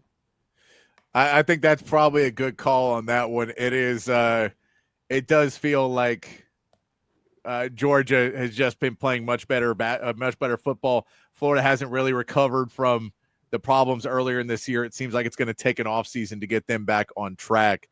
Let's go over to the big game of the night, Oklahoma and Tennessee at 6:30. Oklahoma trying to salvage what's left of this season. The John Mateer injury, he came back. Some of it is it the thumb? Is he not the same player after the thumb surgery? Or is it that he was never really that great against power four guys? And maybe the stats were a little inflated for him. Tennessee's been looking pretty good. Both these teams kind of playing with playoff hopes on the line as they are both 2-loss teams. What do you like in this one with Tennessee favored by 2.5? I like Tennessee. I just don't think Mateer's spinning the ball correctly. I mean, come on, man. The thumb, he's not being able to hold it correctly. And I think it's put him in a fight or flight mode. He's a little bit timid and he's scared. He's like, man, I can't throw this ball. Oh, well, I need to run. So now he's just tucking and running, and that's just not getting the job done. I think Oklahoma's in a big deal here. I think that this could be the end of the road for these guys. Yeah, no, I this does feel like it's the end of the road. We were talking to my man Steven earlier, and he was pointing out. What's up, man? What's up, Bruce? No, I agree with you, man. They can't help him outside of him generating offense. They can't run the ball outside of him. They generated one big explosive run, then they didn't run the ball anymore, right? So who else is going to help him take off some of that load offensively? And their defense too. It's like, they show up and then they don't. Well, they really, or their stats say they're the best, but then, Texas went in there and put a shellacking on them, but then they show up the next week. They're very hit and miss on that defense. And if they're missing on this Tennessee game, they're going to get ate up in that secondary. All right. This one is not a good game, but it is an interesting game. Mississippi State and Arkansas both are 0-4 in the SEC, have not been an SEC team yet this season for either team. Mississippi State has been a while since they have been an SEC team. Arkansas is favored by 4.5. It's on the road, no cowbells. Is there any chance Mississippi State gets their first SEC win after coming so close against Texas, or does it just fall apart?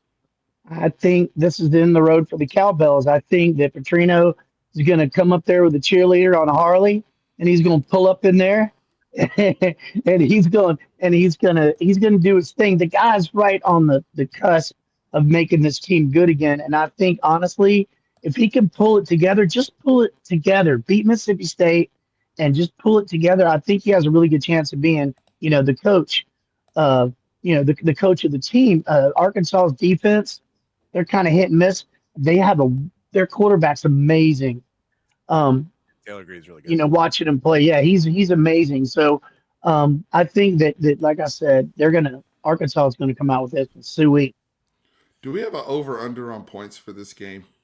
For Texas or Vanderbilt, or for Mississippi State, Arkansas? Mississippi State, Arkansas. 66.5. Woo! Good Lord. This is going to be a shootout. That's why I brought it up. Because Arkansas and Mississippi State, for as bad as they are both top 10 in explosive plays offensively that they generate. They both generate chunk plays. So it's going to be fireworks galore. Just like that Arkansas A&M game was in the 40s, right? Mid-40s. I expect this one to be in the 80s. All right. Take the over, right? Yeah. Take the over. Take the over. All right. One last one for you, Bruce, because we're running out a little bit of time. Vanderbilt at Texas. Texas 3.5-point favorites now. They've moved the line up to 3.5 now for Texas. Maybe that's Arch Mania coming back for you for another one that he's practiced for a couple days. We know Vanderbilt has been hit or miss. You saw your team handle Vanderbilt pretty easily. Can Texas take what Bama did and recreate some of that this weekend, or is this Vanderbilt continuing to make their run on the SEC? Well, I think Texas has a better defense than Alabama's, and the only reason I hate to say it, just being straight up, Pavia fumbled and then he threw an interception in the. Nope. Did his phone die? We lose Bruce. May have lost Bruce. Oh, there he is. Right here. Yeah. Yeah, I think Alabama's gonna. I think Texas is gonna be able to put it to him. I think they're going to be able to stop Pavia. Just shut him down. I mean, they've done that to Manziel before, so I think this is going to happen. All right, Bruce, we appreciate you joining us. We appreciate you hopping on with us today. We got to run out because we're running out of time, but we appreciate you. We'll have you back next week for more picks. Hopefully there will be some better games next week too. See you guys. Nice to meet you, Steven. Take care. YouTubers. My man, Bama Bruce Castleberry. Always check out Vallejo, check out Saucer, all the great bands, one of the great musicians here in town, and a true SEC guy. SEC guy is Bruce. He's been there, so we always like to have him on the show. We're going to take our second break real quick. When we come back, we'll try and shove in 35 minutes of basketball, talking to like 2 minutes, get to our meat head of the day, and wrap it up here on Open Gym on Texas Sports Unfiltered. Hi, I'm Hayden Covert. Welcome to Covert Buick GMC of Bee Cave, your home in the Hill Country for new and pre-owned Buick and GMC vehicles. With beautiful inventory arriving daily, including the GMC Yukon, Sierra 1500, and Buick Enclave, you'll be certain to find the perfect vehicle at an incredible deal. Our service department is also open for all your vehicle maintenance needs. Visit us today for a test drive. Covert, born and raised in Austin. We are professional grade. Altstat Beer, the best beer that you can find all throughout the great state of Texas. Y'all know I've been a fan of Altstat for years now, and if you try it, I think you will be too. If you've already tried it, you know exactly what I am talking about. Altstat is brewed locally in Fredericksburg, but available all over the state of Texas. So if you're tuned in Austin, San Antonio, Dallas, Houston, it does not matter. You can find Altstat at a local grocery store or liquor store. They've got a bunch of different brews, something for every beer drinker out there. The Lager, the Kolsch, those are their two flagship beers, both award winners. They are fantastic. The Altstat Light sacrifices on calories but does not sacrifice on the taste. They've got great pills, tons of great seasonals as well. I'm telling you, one sip and you won't go back to the other beers you've been drinking in the past. It is the official beer of BK. It should be the official beer of you as well. It's Altstat Beer. No impurities, no regrets. Hey y'all, I'm Camille McKay. And I'm Tom McKay, owner of Audiovisual Consultations. The old man and I are here to give you your summer weather forecast. It's hot. That's right, kid. Which means it's time for pool parties, grilling burgers, and taking a beach vacation, right? Well, I don't know about a vacation, but Audiovisual brings more heat than any tropical destination. It was worth a shot. I'll settle for some outdoor speakers. You know, Audiovisual can do a lot more than that. We provide outdoor video screens, audio systems, landscape lighting, even solar shades for your patio to keep the Texas heat at bay. Well, I'm sold. Let's wrap this up. I'm ready to lounge on a floaty and listen to some smooth jazz. Well, that sounds wonderful, but some smooth reggae is the way to go this summer. Good thing we can listen to both with the Sonos sound system. I call dibs on the floaty, though. Peace out. Kid, wait a second. Give us a call at 512-255-8678 or visit us at avconsultations.com. That's 512-255-8678. Welcome back to Open Gym here on Texas Sports Unfiltered. My man Steven from Fanatic Perspective filling in. We got a little bit of time left, so let's hit to our meathead of the day real quick and seeing how ESPN already trying to ruin inside the NBA.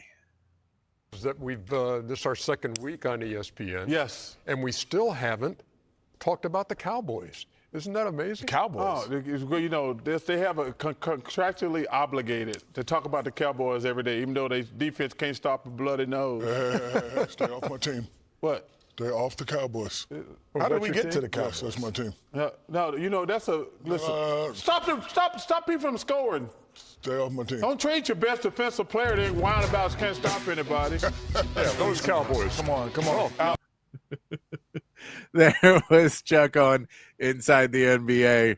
It's a mandatory. It's contractually obligated that we talk about the Dallas Cowboys. You're like, yeah, I still can't stand Shaq because once again, what does Shaq do? I cannot stand him on that show. All he does, he is a prop. He's a prop. He's like an improv comedy that it's called yes and. You're always supposed to yes and keep running with stuff. Shaq is no but. It's the wrong way to do it. Well, you know, I think this is a great play. No, I think something different. So I'm gonna say no. What are you gonna say? What you think? No. God. I mean, he's still riding the Bull shtick. You know, I know. Terrible. Bull ain't got a job. Right. It's not in the league. Wimby's playing like an MVP right now. Playing Miami tonight. See if they can continue being undefeated. Can we start 5-0 for the first time ever? It would help if Luke Cornett was playing. Bismack Biyombo is still having to play center because of Luke Cornett injury. De'Aaron Fox is still out. Jeremy Sohan is still out. So there's still some players that are out there. Kelly Olynyk is still out too. Kelly Olynyk is still out. But yeah, Kelly Olynyk's what, 68 years old? I mean, he's going to play. He's part of the team, man. He's going to play like 22 games this season, something like that. But no, I'm with you. I think that there's still – I'm excited to watch this team with De'Aaron Fox coming back, but they got to figure out what they're doing at the point guard position because Steph Castle, he's turning the ball over too much, but he's playing really good basketball outside of that. Dylan Harper showing why they got him and why he's an elite scorer. And you're like, you can't, who are you taking playing time away from? This is a big game for Steph Castle tonight because the turnovers have been too high. Yes. I also think that the coaching staff did a good job. I think it was at the Brooklyn game, not necessarily the Toronto game, but the Brooklyn game where they benched him early. They were like, look, We ain't gonna let that stuff slide the way it was the previous game before. So there is some accountability built in there, but they're not going away from him either, as you've seen with the big time shots he's made. The Pelicans game, all these games where he is, his confidence hasn't deterred, but it's a learning curve because he didn't. The thing with Chris Paul being on the team last year was he didn't get a lot of those reps that he would have gotten at point guard. Yeah. He was playing off the ball.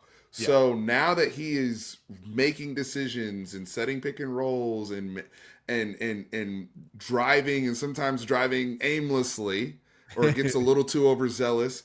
But the good thing is, what a time to learn and still win and play with when Wemby's able to cover up so much of this stuff. De'Aaron Fox isn't here yet. This is perfect, honestly, for the Spurs to win and him have these early mistakes. He's only going to grow from it. Yeah, Spurs 5.5-point favorites tonight. Should be fun. We'll see if Miami, Toronto, they played the other night, just didn't play near. When Wemby was in, they just didn't drive the basket. Well, Bam Adebayo has been talking like Wemby. The only people that make a big deal of Wemby's side is the media, according to Bam Adebayo. So I can't wait to see tonight's game. That's what a 6'9" guy sounds like.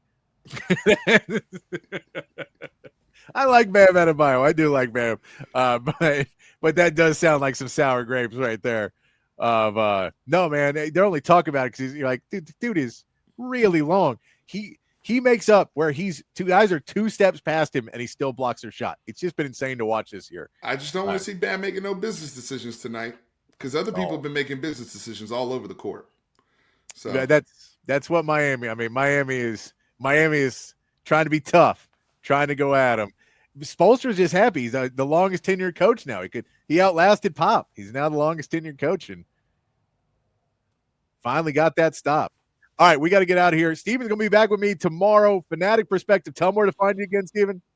Fanatic Perspective on YouTube, all over social media, short form, long form, talking Horns, talking Spurs, talking Cowboys, but talking ball. Excited to go into this weekend with the Vanderbilt game and everything. So all the previews all over, as well as on Bleacher Report. You can find me on the Bleacher Report app covering Texas football as well. Thank you, Patrick. Thank you, sir. We'll be back tomorrow, but until then, be kind, be safe, keep your underwear clean, and we'll see you right back here tomorrow for more from Open Gym.